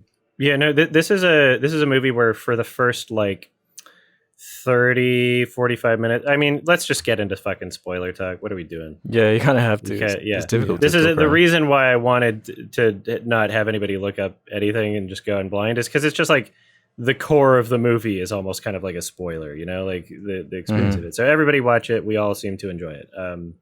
Spoilers. The first 30, 40 minutes or whatever, it felt like a movie that was very like dark and depressing, still good, but also kind of like familiar, but just with a different goal. You know, there's certain directors that would just ride that tone throughout the entirety of the film and still produce a good movie that I would enjoy, but just not something that like I would be so ecstatic about revisiting and sharing with other people. And I love that seriousness that it takes itself with for the first however much of the movie is not only something that is, you know, kind of risk taking, because if what you're eventually selling is like a comedy, you don't want people who are looking for a comedy to just leave, right? There's so many people that would want something funny, but not something that kind of like dreary and depressing and dark. So it is a bit risk taking, but I feel like the overall experience of the movie is made better because of it. Like the humor in the film is more hilarious because of how seriously it initially took itself. And it's not as if even when it gets to the comedic elements, it's not as if those are played for laughs in a way where they're like winking and nudging at the camera, or that things get like, you know, super fucking slapsticky or exaggerated or unrealistic. No, it's done in a way where the story is just so ridiculous and the scenario and the characters are so ridiculous, but it's still played so straight and it's still played so, professionally, that blend is like this perfect. It causes you to believe that it's something that could be real or is really happening, and just makes it that much funnier. Yeah. It's dry as a desert. It's so dry, like that execution of it. That's what gives it that kind of unique tone. And you're saying the main guy kind of looks like the dude from The Lonely Island, but I couldn't escape the feeling that he kind of looked like Emma Stone as a French guy. Nice. That's why they wanted to fuck him. Yeah, and the kind of sexual element is really kind of what is most interesting about it, I think.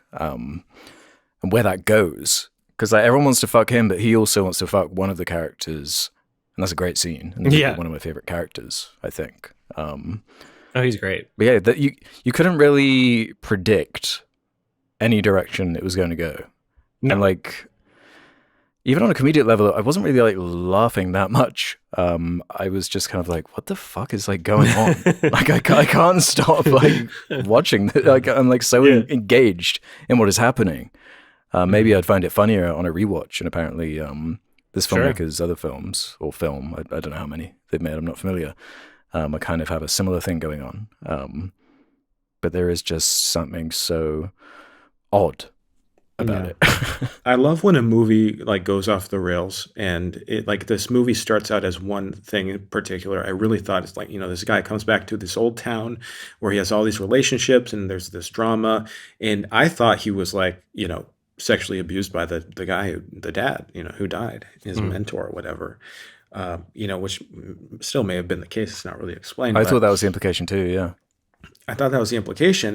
But then, the brother, the old friend, I'm like, oh, they were fucking, there's some relationship there. And then, but the brother's worried that he's going to have sex with the mom. What? Hold on. And then the priest is wanting to have sex with him. And then the old friend, he's trying to have sex with the old. So it's just like, and I love the repetitions of like the framing. It's almost like comical, where it's like day and night. He's walking around, going to the woods, looking for mushrooms. He's walking to some other house. He's walking around everywhere. It's almost like got comical to a point, especially those shots in his bedroom where it's the same framing of him lying down so you can see the clock and see exactly what time. And it's like, when the brother goes to work, so he's going to show up there. And I just lost it when near the end of the movie, all the characters just keep breaking into his room to try to extract information from him while he's sleeping. Oh yeah, no, that's so funny. Oh my god, the cops are doing it too, and he's just trying to get a confession from sleep talking. But again, like like Alex is saying, like it is so sincere. Like that's to me one element that is like special about David Lynch too, in that I feel it somewhat here, is that there are absurd situations, but it's played totally straight. And the relationship between the priest and this guy, it is very like sincere. And like the confession scene when he tells him that he's in love with him, it is so like heartfelt and sincere that you're just kind of like, yeah, go for beautiful. It. It's beautiful, yeah. Yeah, the priest character probably has the best dialogue. Yeah. For sure. I've learned to love without return. Don't underestimate the face of desire. That whole kind of speech where he's going into like the morality and like this kind of weird philosophy about like the killing on I really adored that cliff face scene. Yeah. That was like when it really was like, oh, there's something really special here. And I just was not expecting any of that. You get to I noted down when you see the main character showering and they don't shy away from just showing his like naked dick there. It's just like, cool. Like you go, France. Let's do this. Yay. And then you get an erect one later. Let's go. But that was such a good punchline to the scene. Yeah, it was. It was Holy a really fuck. funny punchline. Like the priest is just like so excited. or he's so good at controlling his boner that he did it in a way to convince the officers. Yeah. But he is in love with him, so probably both. And they need proof. They got to see. They got to make sure. Yeah, they're like we got to pull off the blanket to make sure that you're actually aroused. I love the implication that like in order to keep up his lie, he's kind of forced to pretend to be in love with this priest. It's like, is this going to be your day-to-day routine? Just like How many times are you going to need to get in bed with him? So that's the kind of like deal, right? It ends in a really interesting place too, because he like goes back to the mom and then, you know, is wanting to cuddle up with her, and she's like, no, not maybe eventually. He's like, can I hold your hand? She's like, yeah. And just seeing that, like, you know, lit enough so that you can see their hands, and that just being the final shot of the movie, it's like really intriguing.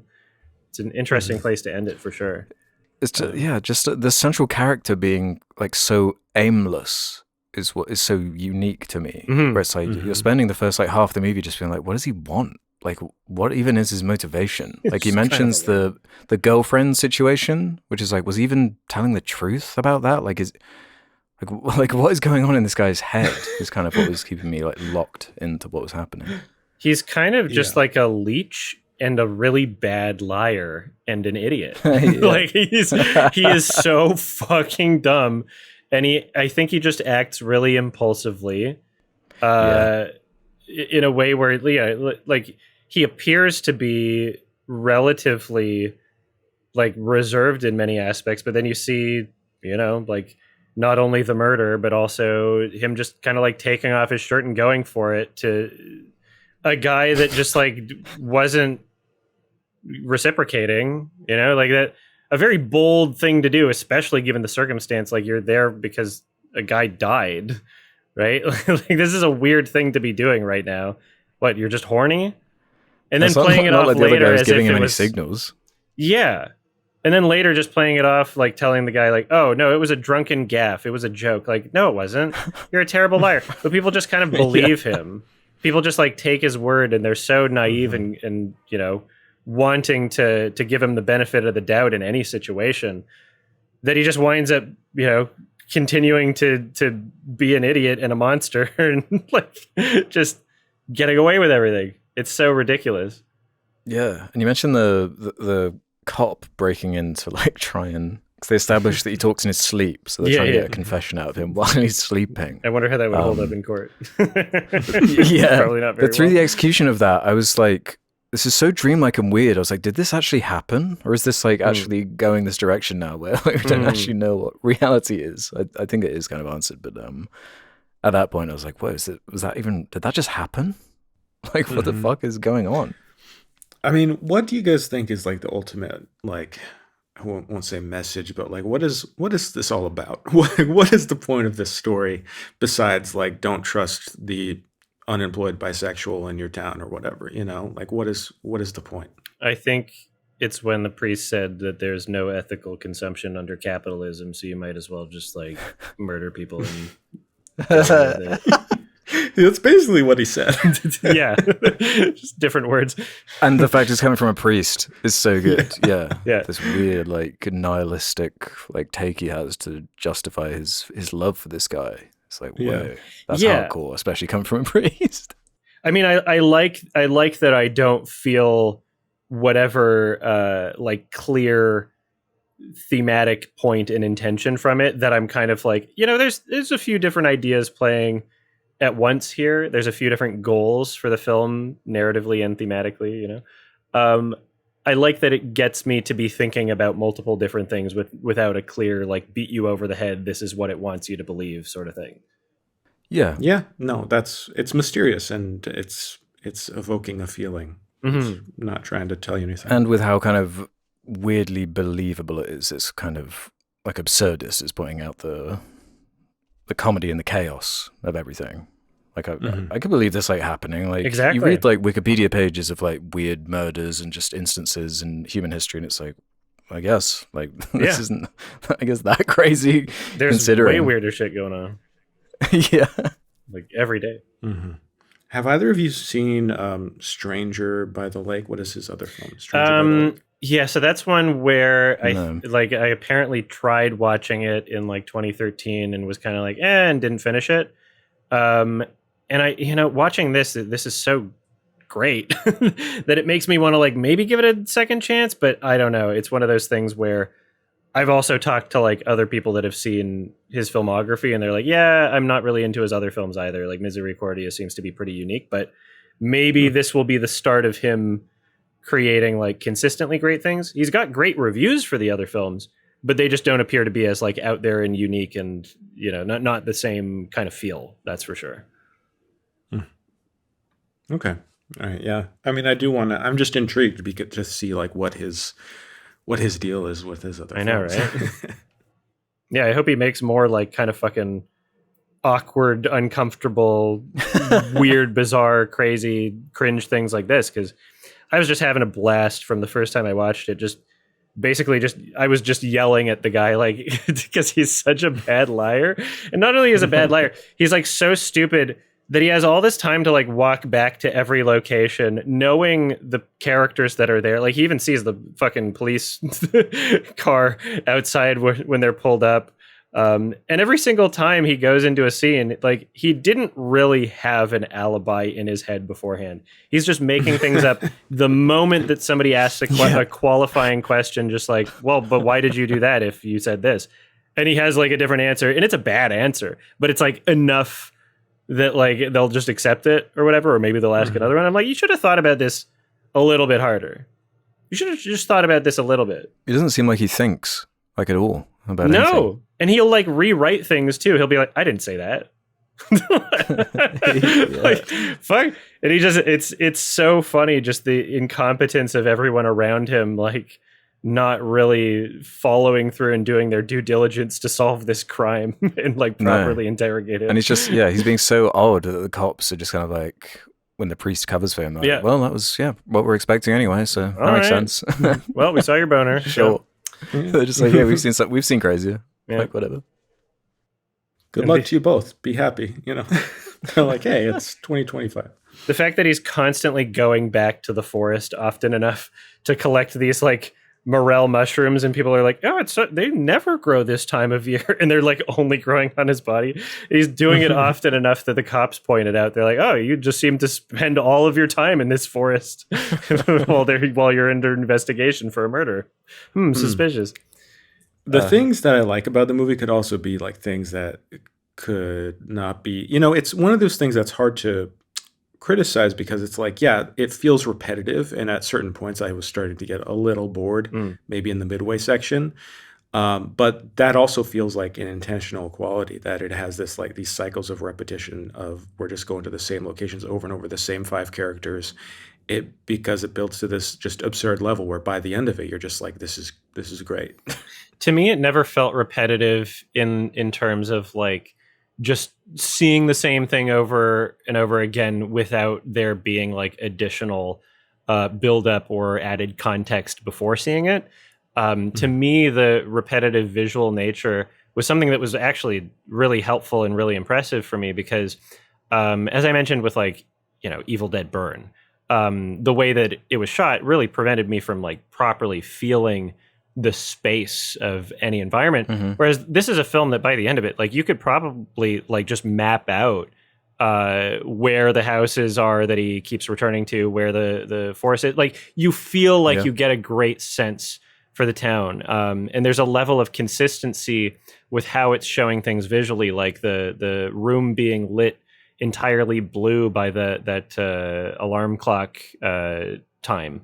And how even though, you know, within the course of a scene where the brother comes into his room initially, or the son, I mean, and he's like telling him not to fuck his mom, you can see that there's consistency with the time on the clock, which is, you know, a nice little detail. They anticipated that, even though there's cuts in the shot. But also something like the eavesdropping outside of the house. Showing it once almost feels like there's a potential for it to be interpreted in kind of like that's convenient that he's able to hear that from outside there. But then later in the film, it happens again and in the exact same spot. So it's almost like there's more believability to it because you can imagine like, oh, it's just that particular location. There's something about the way that the building is designed, or maybe like an open window or something that makes it really easy to hear people's conversations in there.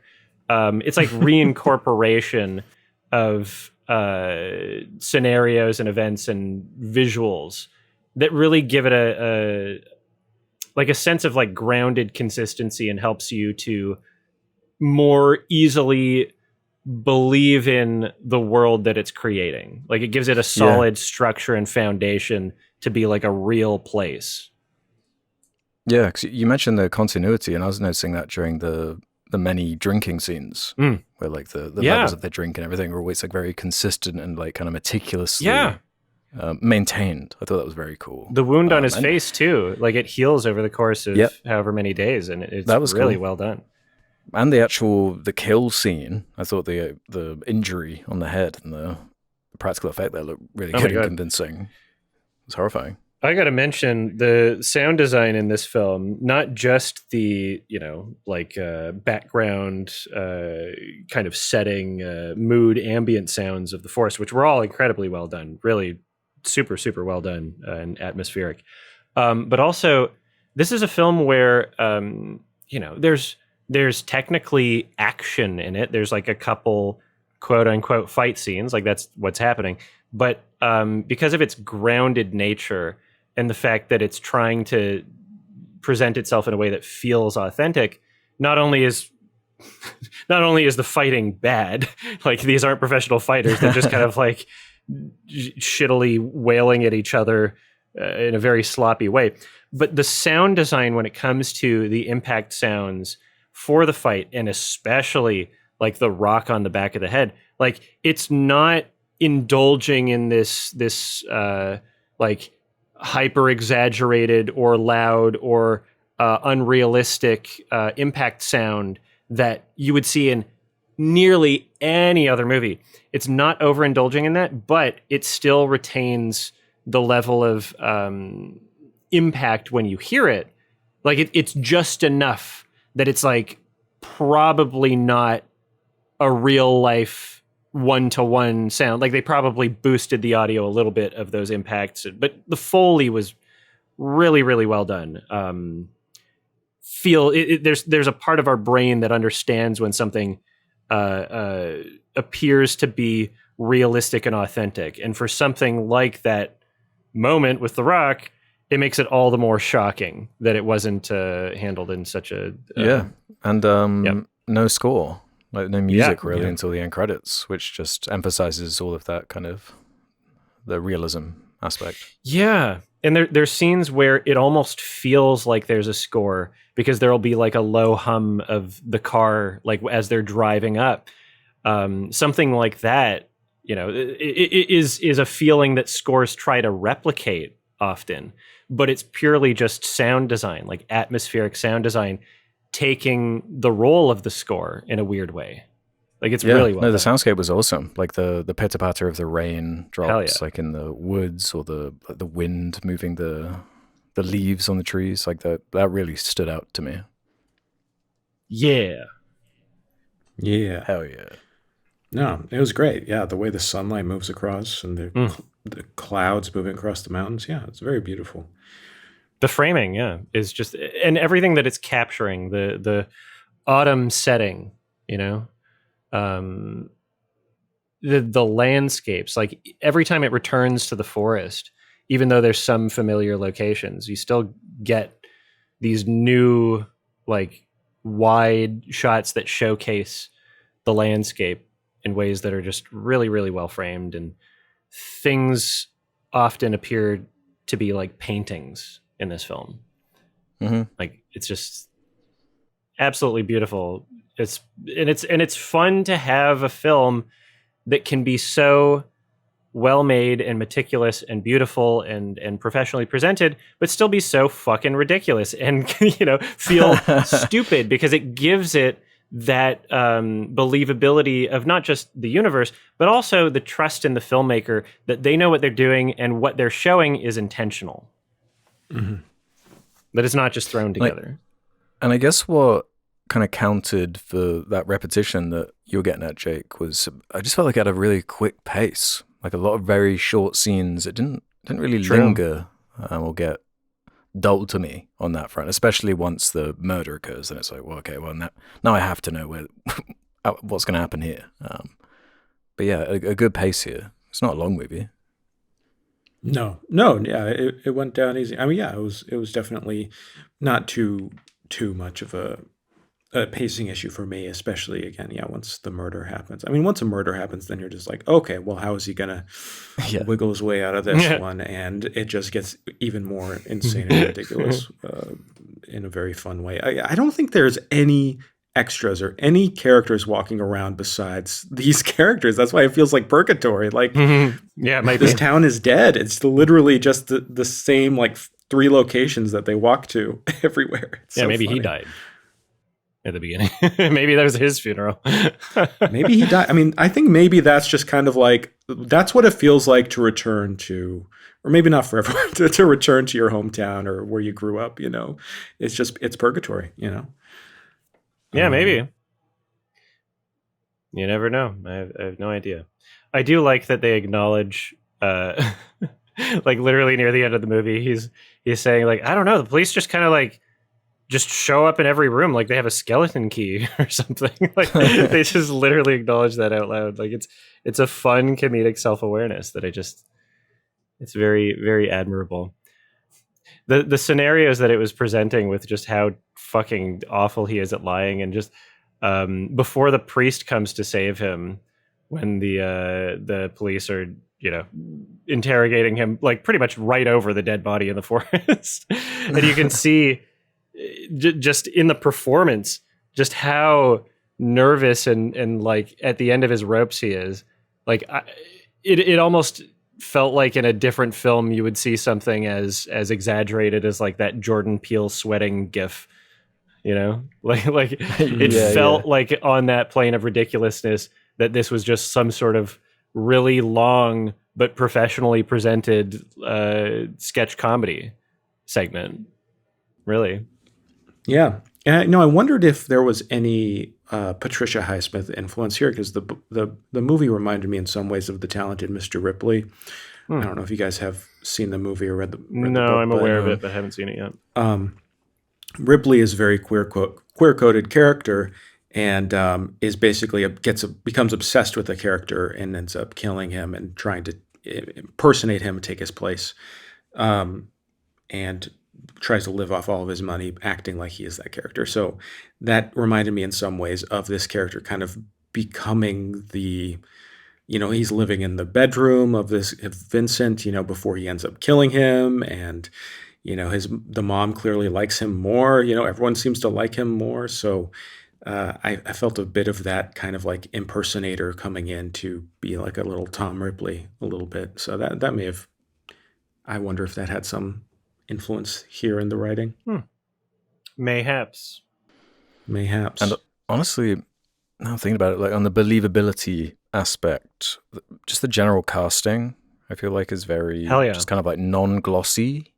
Like the shout out to Walter, the like bigger dude with the gun. He's and everything. great. Like that. He's one of my favorites outside of the priest, and just he's got like a fun, expressive face and like a really good line delivery. Yeah, he steals during the scene every time. Yeah, exactly. But during that scene, I was like, is he gonna like fold? Is the main character like like I was so curious where that was gonna go, and the apology scene is like so weird, and like everyone's so kind of like open and blunt with the way they communicate about these really awkward like interactions. Oh, it's so good. Yeah. Yeah, the performances. I mean, the fact that Emma Stone transitioned to play this part is incredible dedication. Acting, It is uncanny in some shots. That's funny. Fucking weird. No, it was a great recommendation. Thank you. I'm glad you both enjoyed it. Yeah. Yeah, it was awesome. It was something that I just felt I needed to do. It was my late Pride Month recommendation. Well, Pride Month is over now. All right. Now I have to recommend the straightest movie. No, I'm just kidding. Pride Month is over. Now it's MC Ride Month. Tachyon. I guess going back to what the film might be about, the name is Latin for mercy or compassion or pity.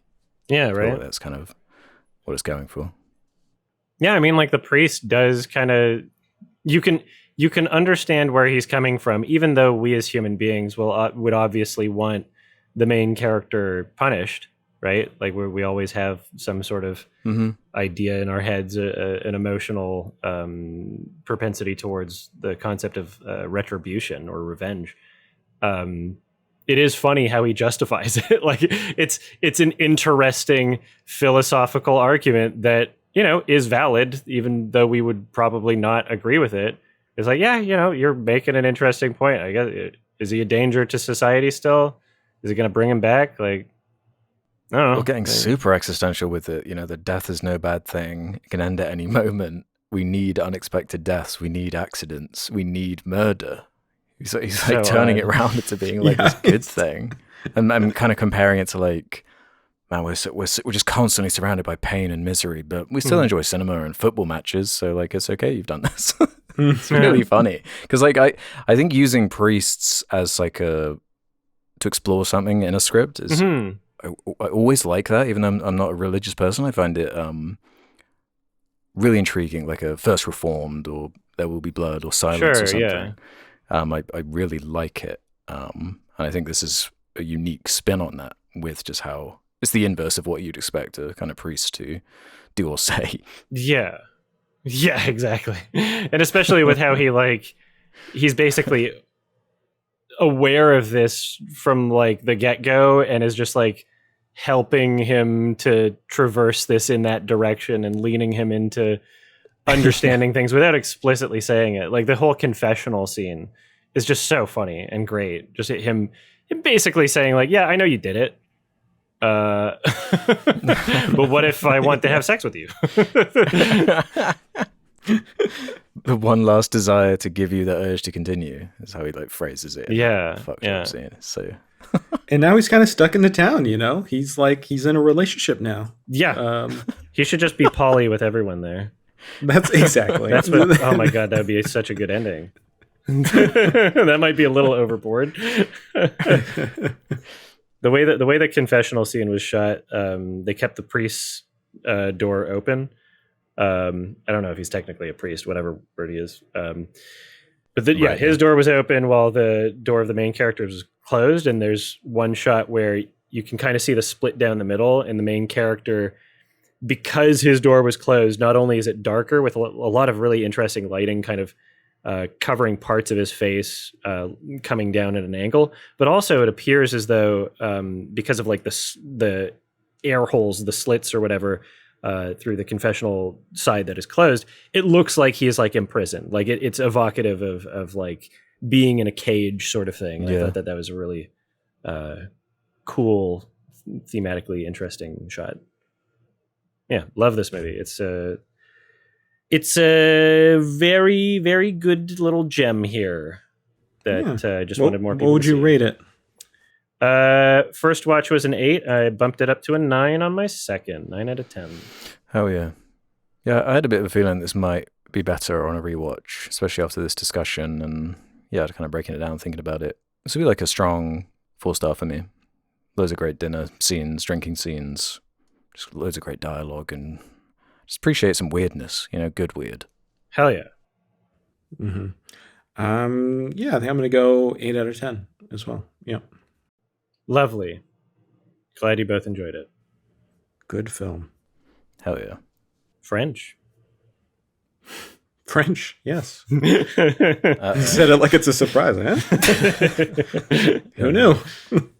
Yeah, let's do some questions then from the Sardonicast community. Head over to the suggestion thread over on the subreddit if you want to leave questions for future episodes. Let's start with this one from HeadAd8780. Wow. For Adam and Alex, which of Jake's man-carrying thing channel skits are your personal favorites? For Jake, which of your skits are you most proud of or have had the most fun making? Wait, what? They're asking me what my favorites were? Well, first we got to say, I guess, our favorite ones. Please don't. This is too... No. Don't. Don't? I can't. What, you're scared of us saying our favorite skit? No. You just... This is too... You're too modest. No. Too modest. We have to do it. They're all bad. No, you protest. They're all equally bad. This is so weird to hear. Like you're just scared. I don't understand where this is coming from. It was the most outvoted question. Really? Oh my lord. Yeah. Which isn't a guarantee that you're going to be picked, by the way. just to be clear. Sometimes they try and force bullshit through. But I don't know. I like when you do the like YouTube commentary stuff, like the when YouTubers overuse stock footage. I thought that was like a funny, clever observation. Thank you. Yeah, anything like that is cool. Or the a more recent one, the how the government thought we'd react to the Epstein letter one. I thought that was a good one. That was a good one.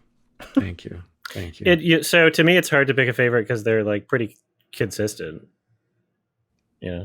Wow. A lot of True. There's a lot of good ones on different topics. I like the ones that are that try to imagine a character of like someone like the median voter, or like Yeah. like a type of person thinking politically that we don't understand, but is kind of acknowledging that sometimes people don't make sense. I mean, the sketches are often barely sketches. It's usually just me disguising my feelings and gripes about something. Exactly. And just putting it out there in a 60-second format.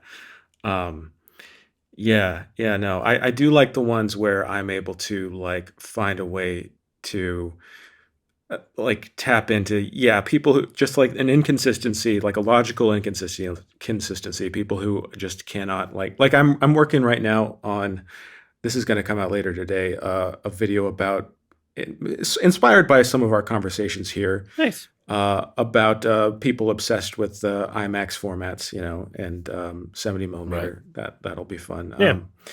They are. I make so many. They are gone outside of my brain as soon as I make them. Yeah, they would be for me too. There's so many. That's the short form. That's the fun of it. Yeah, exactly. Video tweets. All right, moving on. We're moving on. Thank you, guys. That's so funny. Yeah. I got to do this one from Gal Gumbo. As of July 13th, Sam Neill has sadly passed away. What were, in your opinions, his best performance? I really love Sam Neill. I was really sad to see that, because it was only a few months ago I watched like an interview with him talking about like he had cancer and he was going through chemo, and apparently that's not what got him in the end. But he kind of looked like perpetually 50. I didn't realize how old he was, actually. He was like nearly 80. Yeah, I know. Yeah, he aged gracefully. But as far as best performance, there's a few good ones to choose from, apart from the obvious. Jurassic Park. He's great in Possession. That would have been mine, yeah. Yeah, that's like a real standout. But there's some like weird stuff in The Mouth of Madness, Hunt for the Wilder People. Do you guys have any that jump out to you?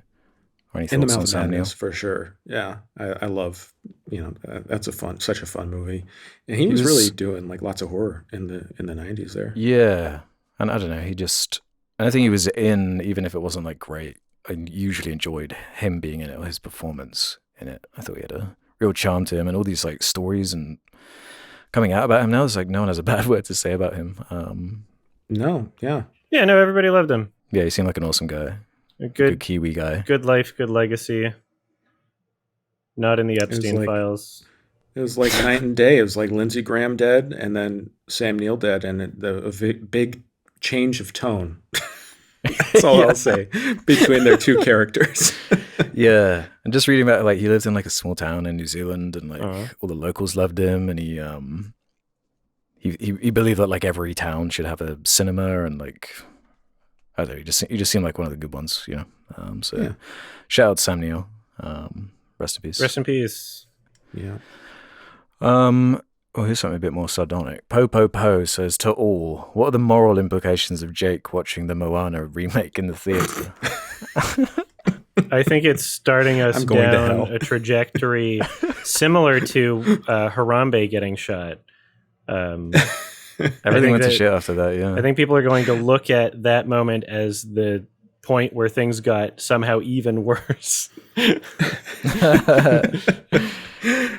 I look at it as, like the priest says in Misericordia, that it's just like, what's murder, whatever, it happens. I watch Moana, whatever. It's like the same sort of thing.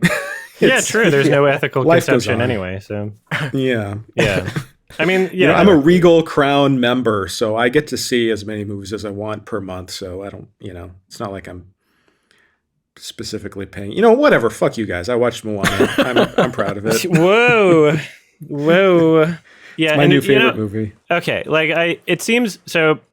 There is a greater conversation here because it seems as though frequently enough on this podcast there are films that are in theaters that, yeah, I don't know, like to me at least, kind of seems like everybody should know that they're going to be bad and like not worth time anyway.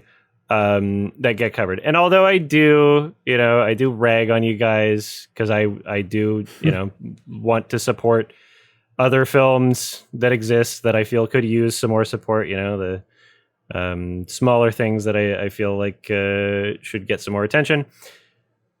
I'm still able to do that by kind of like memeing on it in a way where, you know, I've mentioned The Love That Remains by Leonard Palmerson in the past few episodes. So hopefully if I just continue doing that until we eventually watch it, that'll get a good amount of people to see it. Did it with Castration movie. It depends on what a person wants and what they're going to get out of not just the movie, but, you know, what their job is. You know, are they making content about the movie? My biggest gripes, I guess, are more with audience members, saying things like, you know, why do they keep making this? But it's like you bought a ticket. Like, Yeah. they're making it because you saw it. It's kind of why I feel like it's important for people to like push back through critique. So then, like, Yeah. people don't want to see them anymore. Like, people are clowning this Moana remake, and it's like, I don't think there's really much in it with like the Lion King remake, which at the time when that came out, people were kind of into it, and it made $1 billion, and it was like, what the fuck? What is happening?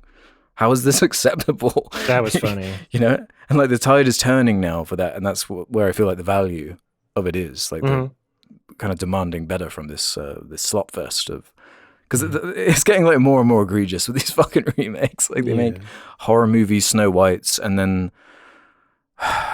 you know, like Moana's like 10 years old. You know, like they don't even have that excuse of like a new generation.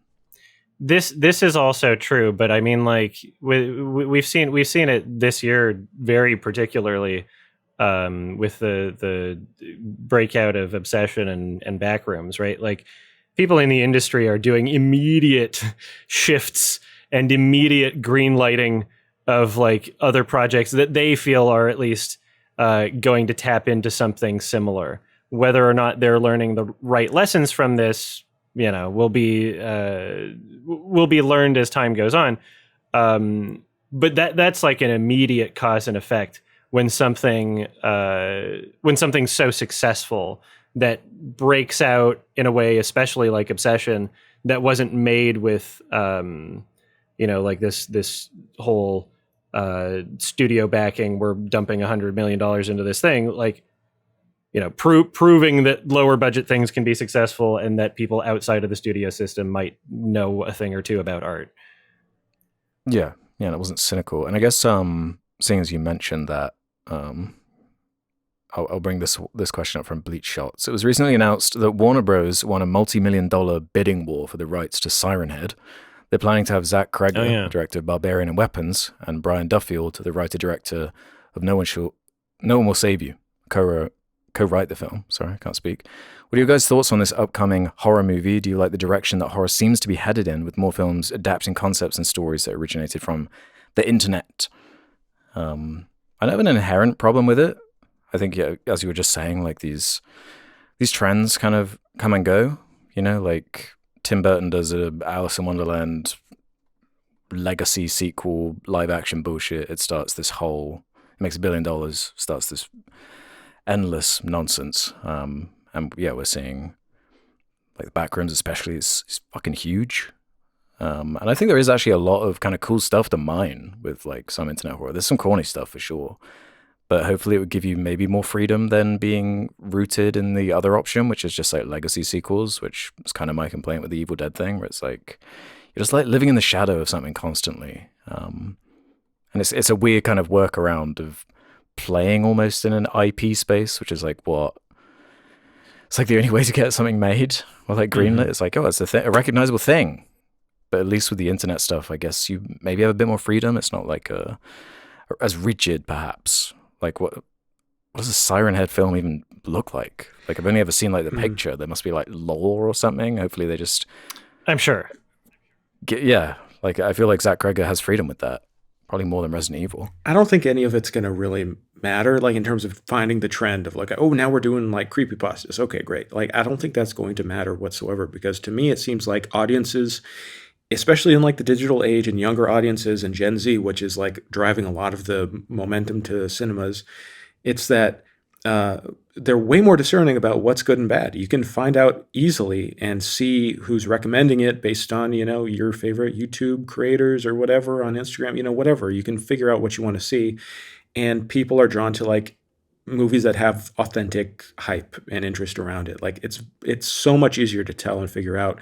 So I think even if they're like the impulse in Hollywood was like, okay, what is the new trend? What is the next wave of things people are talking about? And I think it's just changing completely. Like people were into Backrooms because it had, Kane Parsons and built up this ground hype for a long, long time, and with Obsession, like that was just super word of mouth type of thing. So yeah, it's just going to be like people want good movies. Just make a good original movie, and I think people will, put some money behind marketing it. And these are concepts that are, those two in particular are concepts that kind of speak to younger audiences too, right? Like they're scary on like different levels. Like the Backrooms being this kind of this isolation, this liminal kind of feeling that, especially like post-COVID, I feel like a lot of people are kind of like just trapped in, and obsession with this like relationship dynamic, and everyone can relate to that in some way.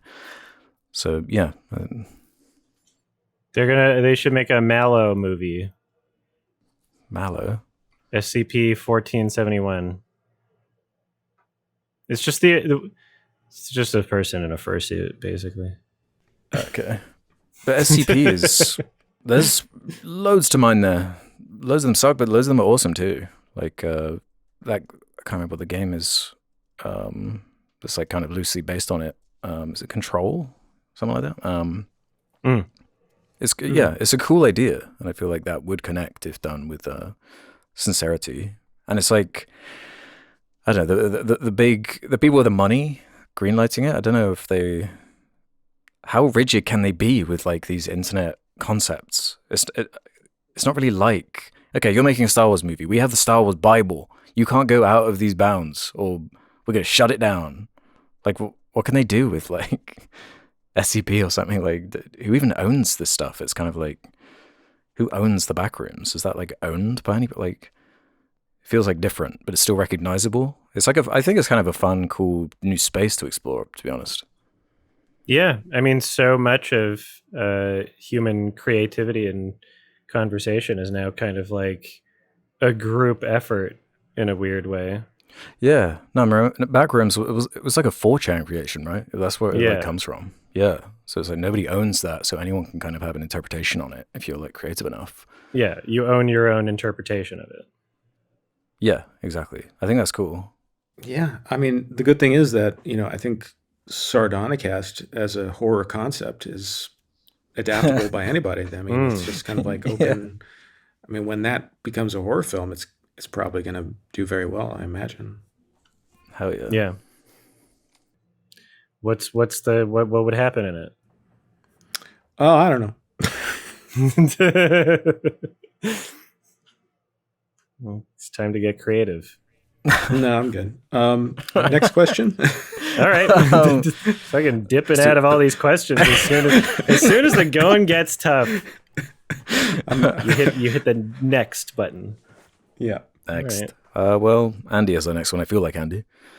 Alex, what are your thoughts on Count Binface? If the rest of the gang isn't aware of him, please provide your insight, as I'd love to hear their thoughts as well. As an American currently living in the UK, I find the Americanization of the UK politics to be both entertaining and worrying. You guys heard of this? Count Binface? No, and I'm looking it up and shocked that it's a real thing and not just a jar meme. It's like the best thing to happen in UK politics in a while. Have you seen anything about this, Jake? About no, Binface? What is it called? Count Binface. Count Binface? Yeah. Yeah. He's like He's like a politically viable person now. It's kind of awesome because like novelty candidate. Yeah, but he's actually like polling better than. Well, I can give you some background because it's kind of insane, to be honest. Like, do you both know who Nigel Farage is? Yes. Yeah. My hero. He's been this tick on Britain for like he's just been this fucking rash that won't go away. And yeah, he's leader of Reform UK. He pulled this political stunt where he resigned to deliberately trigger a by-election, but no other party has taken it seriously, which is what he was banking on, kind of like running again and doing this whole showmanship thing to try and get the eyes off this recent drama where a crypto billionaire gave him £5 million. Oh yeah, no, I saw him being interviewed about that. Yeah, it's none of your business what I do with that money. And he's been like a scammer, grifter, asshole for like a long time. But for some reason, this one is stuck. Nice. This one's like really stuck, and it's awesome. So now he's rerunning in this by-election, and the only like viable candidate he's running up against is Count Binface, who's come out of the woodwork. He used to be known as Lord Buckethead, I think. He's this Oxford-educated like comedian, like he wrote on like The Thick of It, which I think you've seen, Adam. Like I think so, and on like Mock the Week and stuff like that. He's really witty and clever, and he's kind of just like making a mockery out of this this whole party. And it's fucking beautiful to watch. It's so good. I'd really recommend watching like clips of him being like interviewed, and it's it's wild. I think it's awesome. That sounds great. I don't see it as Americanization though, personally. This is the most British thing No, ever. It doesn't seem like it.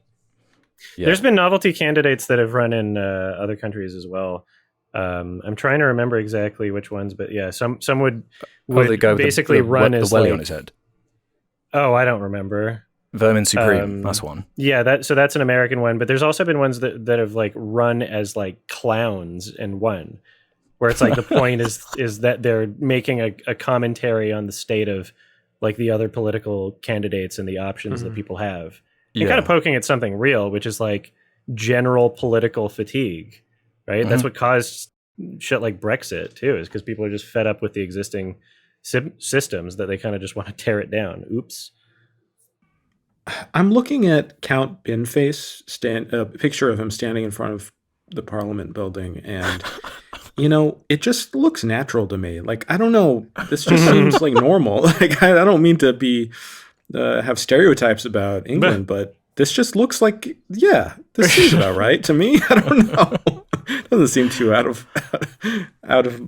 my expectations. I mean, it's a clown show. And I guess what Andy was getting at with the Americanization, like Farage kind of he's like obsessed with Trump. He's playing that whole like playbook of he like idolizes him, fanboys him. It's really pathetic.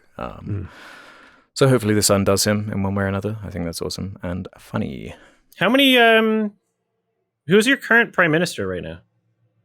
It's still Keir Starmer. He hasn't like. Okay. He has resigned, but it's not like changed over yet. It's going to be Andy Burnham.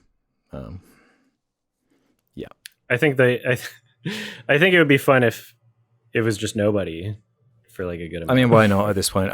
My personal take is that like nothing's going to change until we address like media. Exactly. Which is kind of what the Count Binface thing is getting at, where it's like, no, we're just all in different universes. Like, what the fuck are we supposed to achieve if like, like we just can't agree on anything. Like there's no, and there's so much like foreign influence on like the media. It's like so insane. I don't know what can happen. Yeah. Yeah. What do we do about this? Like, what do you even fucking do? Yeah, I don't know. You got to like clamp down on social media companies, really. Like they're the ones that fucked it up to this degree. I think that like we'll figure it out as long as we just like don't have black and trans people in the Odyssey. That's the problem, yeah. People are already like forgetting that. They're like salivating over the movie already in like previews. Like that's gonna die immediately. This stuff like lasts like 1 week or less. These little like mini dramas. Like it's so weird. I mean, I think a lot of it has to do with Twitter becoming a cesspool. Like that was that was a huge deal. Like, it still is a huge deal that we haven't really captured, like, wow, that really changed a lot. There isn't really like a central hub for, like, I don't know, discourse. Like Twitter, I don't know how on Twitter you guys are. I try to be as on it as little as humanly possible, but not much. it's so awful. So awful. I know. That's why I'm not on it. Yeah, it's genuinely atrocious. But that's all the social media platforms. All of them are just getting worse and worse. But it is like, it lines up directly to Trump winning, to Tommy Robinson in the UK becoming like a huge platform. Like, it's not like a coincidence, No. this shit. No, it's intertwined. Alex Jones came back, and like Nick Fuentes, they're huge now in ways that they never were. It's not a fucking coincidence. Yeah. How much of it is fucking like real people is the question. Yeah, that's another thing too. And even out of the percentage of real people, like how many are just literally just inauthentically just saying things? Everything about it is dodgy. The weird Yeah. monetization of it, the how it was paid for originally. Verified users. Yeah, verified users, like the richest man in the world, like owning it. It's just Yeah. like, what the that's okay. Cool. Bit of a We're just red going to make this a flag. private company now, so we don't have to like declare any real data about it. Yeah. It's really fucking weird. Don't know how anyone is okay with that. We can point out all of these problems. What's the solution? Like that's the thing I keep getting stumped on. Is it like, do you just like nationalize all the media? Then it's like, okay, that brings its own set of risks and problems, right? Like, what do you do? What do you do about any of this? Just fucking throw Elon in jail? Like, he's not the only one. Yeah, I don't know. Yeah, because I agree with that. Because there's still like before the internet, there was like the Rupert Murdoch problem and everything, but it's just so accentuated now. Yeah. I think everyone should just chill out and listen to their favorite podcast, Sardonicast. Yeah. Yay! Hell yeah. I think that's what they should do. And that's the start of the horror movie script. There it is. What could possibly go wrong? Yeah, man. I got a funny one we can do. Funny one. Yeah. H is Corrido. We all know that the hooligan would beat the perennial ill horse and the hipster dad in a fight any day of the week and twice on Sunday. I don't know why they're calling me a hooligan on Sundays. But who would win in a cook-off? Not me. Actually, well, I don't know how you guys could. You can bake a loaf, a fresh loaf of Sardone bread. Yeah, Ooh. but like, am I allowed? I guess I would be allowed to use my bread machine. What are we cooking? Yeah. Anything? I'm Maybe going to the learn how to make specialities. gumbo in the next 3 months. All right. You should learn how to make like ramen. I've been getting into that recently. Like from scratch. Yeah, like making the stock and everything. Like, it's really not tough. Like, once you know, and it's like so delicious, so good for you. I live in Vancouver. It's not going to You can still compare. make things. I'm just going to be that. Why didn't I go to Don? You can still learn and make. Yeah, if anything, like there must be some incredible like Asian supermarkets in Yes. Vancouver. Yeah, tons. So you'd be able to get like all the best like True, actually. Yeah. base ingredients. That is true. Jake, what's your cooking ability? What's your cooking like? You know, I can cook something quickly and very basically. Like, I don't know. It just depends on what my kid will eat. It's like he likes tofu. He really likes tofu, but Yummy. I'd cook it for him, and he doesn't even want it. He just wants like warmed up plain tofu. I'm like, all right. Oh. So yeah, that's what I make. And rice, and Well, maybe I might win the cook-off. yeah, it's not great. It's not. I like to cook. I used to cook more like proper dishes, but it's just like there's no time in the day anymore. So Yeah. If I'm allowed to use my gadgets like bread machine, air fryer, instant pot type things, yeah, I could do some simple shit that would probably be not too bad. But it wouldn't be presented nice or anything. We'll see. yeah.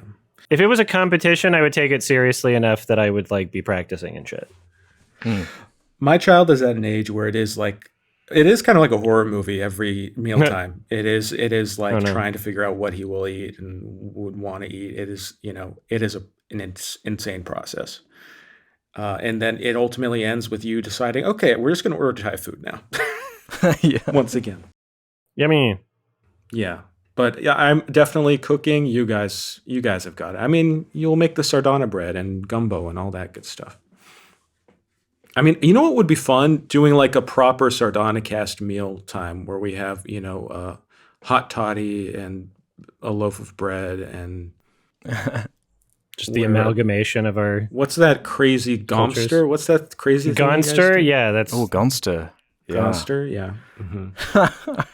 Next time we do a live stream, we got to get out the old classics. sure. Gonster. I didn't. I don't know if I want to drink Gonster. I mean, it tasted not bad, but it is an energy drink and alcohol. Mm-hmm. Yeah. You know, the best drinks are the combo of those two things. I'm like trying to get healthier, not the opposite. Oh yeah. No, I have one a year, I think. There you go. One Gonster a year. Is For good. the Oscars. Yeah. I have a question for you guys. This is a bit unrelated, but I wanted to ask Please. your opinion. Criterion announced 4K box set, Stanley Kubrick, all the films. What do you think? I love that it exists, and I hope they continue printing it so that I can buy it eventually, because there's no way in hell I'm thinking about it right now, because it's very expensive, and I've got a lot of other things on my plate. Yeah. Have you got a price there?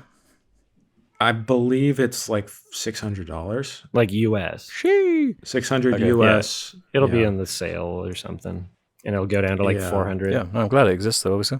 But I mean, like, it looks like a fucking kick-ass set, you know? I think it's cool. It's great. I mean, it is a specialty item that, I mean, one of these days maybe I'll get it. Yeah, I would love it eventually. My kid doesn't need to go to college. But Nice. I did want to ask. I'm putting this out to the viewers of this because when is this episode going to come out? Next in a week. So it'll be public for everyone on Monday the 20th. Okay. Question for viewers. They're doing the Criterion sale right now, Barnes and Noble. I'm getting back a little bit. I'm getting back into the dirty habit of getting Criterions. Are there any like essential Criterions that I need to pick up? Not talking about quality of film wise. I'm sure most of them are great films, but in terms of like a release that is unique and special to Criterion, that's like the great supplements, box, whatever. That's just like, you gotta pick this up. Let me know. In the comments, please. Brazil is a pretty good release. Brazil. I have the old DVD. Maybe I need to. I don't love that movie enough to buy an upgrade. I don't know.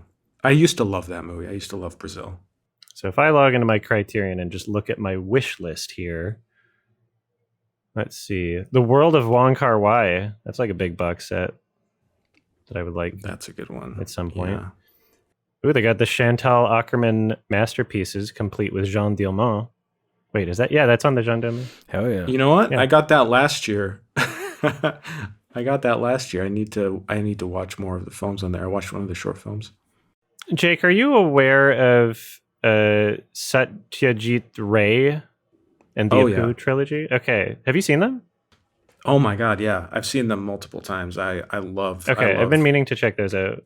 Yeah, those are great movies. The Pather Panchali, the first one especially, is oh my God. Yeah. Just great. Gorgeous, beautiful movies. Yeah. I'm looking forward to this. What sucks about Criterion for me right now is like the most like gotta have it like contemporary films that I'm like hyped about have all just been like Janus contemporaries and like really bare bones special features, like technically not an official Criterion title. Like it keeps consistently happening to me, and I don't know why.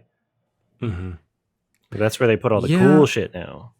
Well, you have, you're more into the more contemporary art house stuff, I guess. You gotta wait. You gotta wait until they're classics for it to get a real release. Give it a few decades. Oh, the Wes Anderson box set. That could be cool. Oh, that's another one. How much does that set you back? On sale, it's like $250, I think, maybe. Okay. Yeah. They've got Sorcerer. Nice. I think I might have to do After Hours. That was one I was really looking forward to, and I still haven't picked that up. I got the Killers of the Flower Moon. I was really excited about that. It's one of those things where it's like, okay, do I build up my Tarkovsky collection, because I only have like Andrei Rublev and an old DVD, you know what I mean? Or I would do assume I get they'll have a something box I set haven't seen? eventually. You think? Yeah, that's true. Tarkovsky is one of those directors where it's like they're guaranteed to have a box set at some point, right? Okay. Yeah, I'm surprised they haven't already done it, to be honest. I mean, just assume they would have. Over time, I'm sure they will. I feel like some of the rights are wrapped up with like his later like Nostalgia and The Sacrifice, maybe those two. Yeah, right. Yeah, no. That's why I'm also waiting for David Lynch. I haven't like picked up the Criterions for Lynch yet, but I don't know. Again, it's like at a point you're like, okay, I have Blue Velvet on Blu-ray on an old Blu-ray. Do I really need to get the 4K? No, I don't think so. It's one of those things. Just one of those things. One of those things. Always a search for more physical media that you don't need. especially now that we're seeing more and more examples of digital media just being taken away from people. I know, exactly. Yeah, exactly. Sony thing's terrible. Sony decided to take away all the movies that the license rights expired to. So things that people paid for just disappeared from their accounts, is what happened. Like tons of titles. Like this is a bad thing. This is a bad thing that only happens because our elected representatives aren't passing easy legislation about it. They're not looking at that and going, "Oh, that's a problem. Let's make it illegal." That's the only reason why it's happening. Mm-hmm. Yeah, it needs to be done. Like the EU stepped in when Apple was being bullshit with their bespoke cables, Yeah. Like they were just like, no, you can't do this anymore. So then they broadly just accepted like, okay, we'll just adopt USB-C then, fine. That's crazy. that is insane. They got to do something similar. It's crazy to me because like my government has been, saying things like, we might do the CanCon requirement for a certain percentage of the content to be Canadian on some internet entertainment websites or whatever. It's like that shouldn't be the priority here. We're getting scammed. And your voters are going through financial hardships that you're aware of, and people are voting for wanting like lower grocery prices and shit. Like you can't make it a bit easier to just like stop some of the scams that are happening all the time. Go fuck yourself. Everything sucks. It's like a slow erosion of your rights. Yeah. so infuriating. I love how positive and happy I feel after every time we record the podcast. Do another funny one. Do another funny one to close it up. Fuck. Funny. Let's end on this one from Dry Administration 30. Who would win? Another fight one. Oh, fuck. Alex the lion-shaped Alex, a horse-sized Adam, or a woman carrying man carrying a thing? If I'm just horse-sized, I still have all of my health problems and a dislocated knee and bad wrists. I'm already horse-sized. Whatever. And horses, like, if they get a leg injury, it's not good for them. Yeah, I have very horse-coded health problems. So not me. If the thing that the woman carrying man carrying thing is a gun, then I guess. Man carrying gun. Yeah. Good channel. One of these days, I'm just going to reveal, like, this is what I was carrying the whole time. It's just like a AK-47. See, we're getting a good script for the Sardonicast horror movie. It's building. It's going to happen. Yeah. That's the twist. I was carrying a gun the whole time. That was the thing I was carrying. What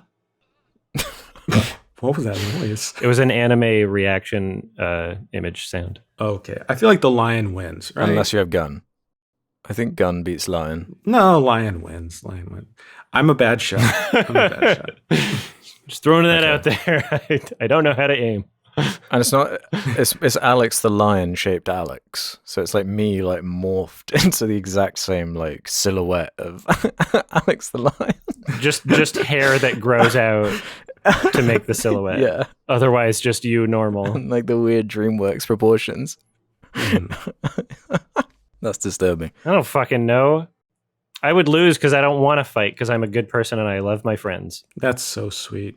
Oh, that's a nice place to end it. And that will be the death of me. And that's why you will lose. It's the story of my life. All right, we got a recommendation. Thanks for the questions, everybody. Damn, yeah. That was crazy. Thanks, everyone. Yes, recommendation time. So I was vacillating. I was thinking a lot about different ones I could do.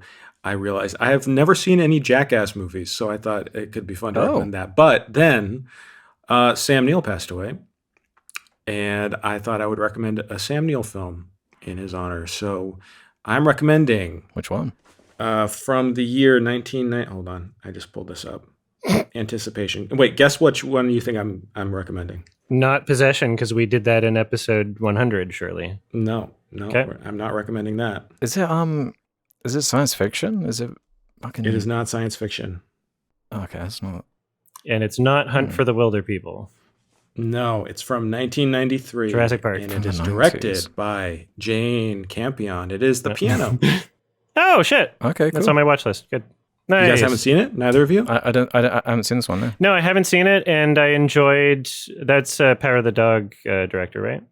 Jane Campion. Yeah, Perfect. That's great. I've only seen this once. It was a while ago, and I loved it. And now I have an excuse to buy it. So there you go. Awesome. Perfect. Yeah, no, I've been wanting to check this out for a while, actually. So, perfect. 1993, Sam Neill. That is not Jurassic Park, directed by Jane Campion. If you want to watch this and not get it spoiled before the next episode, just watch it before you listen to the next episode. These episodes come out every 2 weeks. So you can listen to them early by going to sardonicast.com, sign up for premium. It's only a few bucks a month, or patreon.com/sardonicast, or members join below on YouTube or whatever. Yep. And there's things that you can do that are good and give us money. Yeah. Links in the description. Hell yeah. There are things that you can do that are good and give us money. That's a quote for the ages. That's how you outro. Yeah, that's how you outro a podcast. I thought that was Thank you. Yeah. That's what I was thinking too. That's exactly why I did it. That have a happy piano. Have a happy happy gun. Have a happy carrying gun. Happy piano teacher. Thanks, everybody. Bye-bye. Bye. Bye-bye.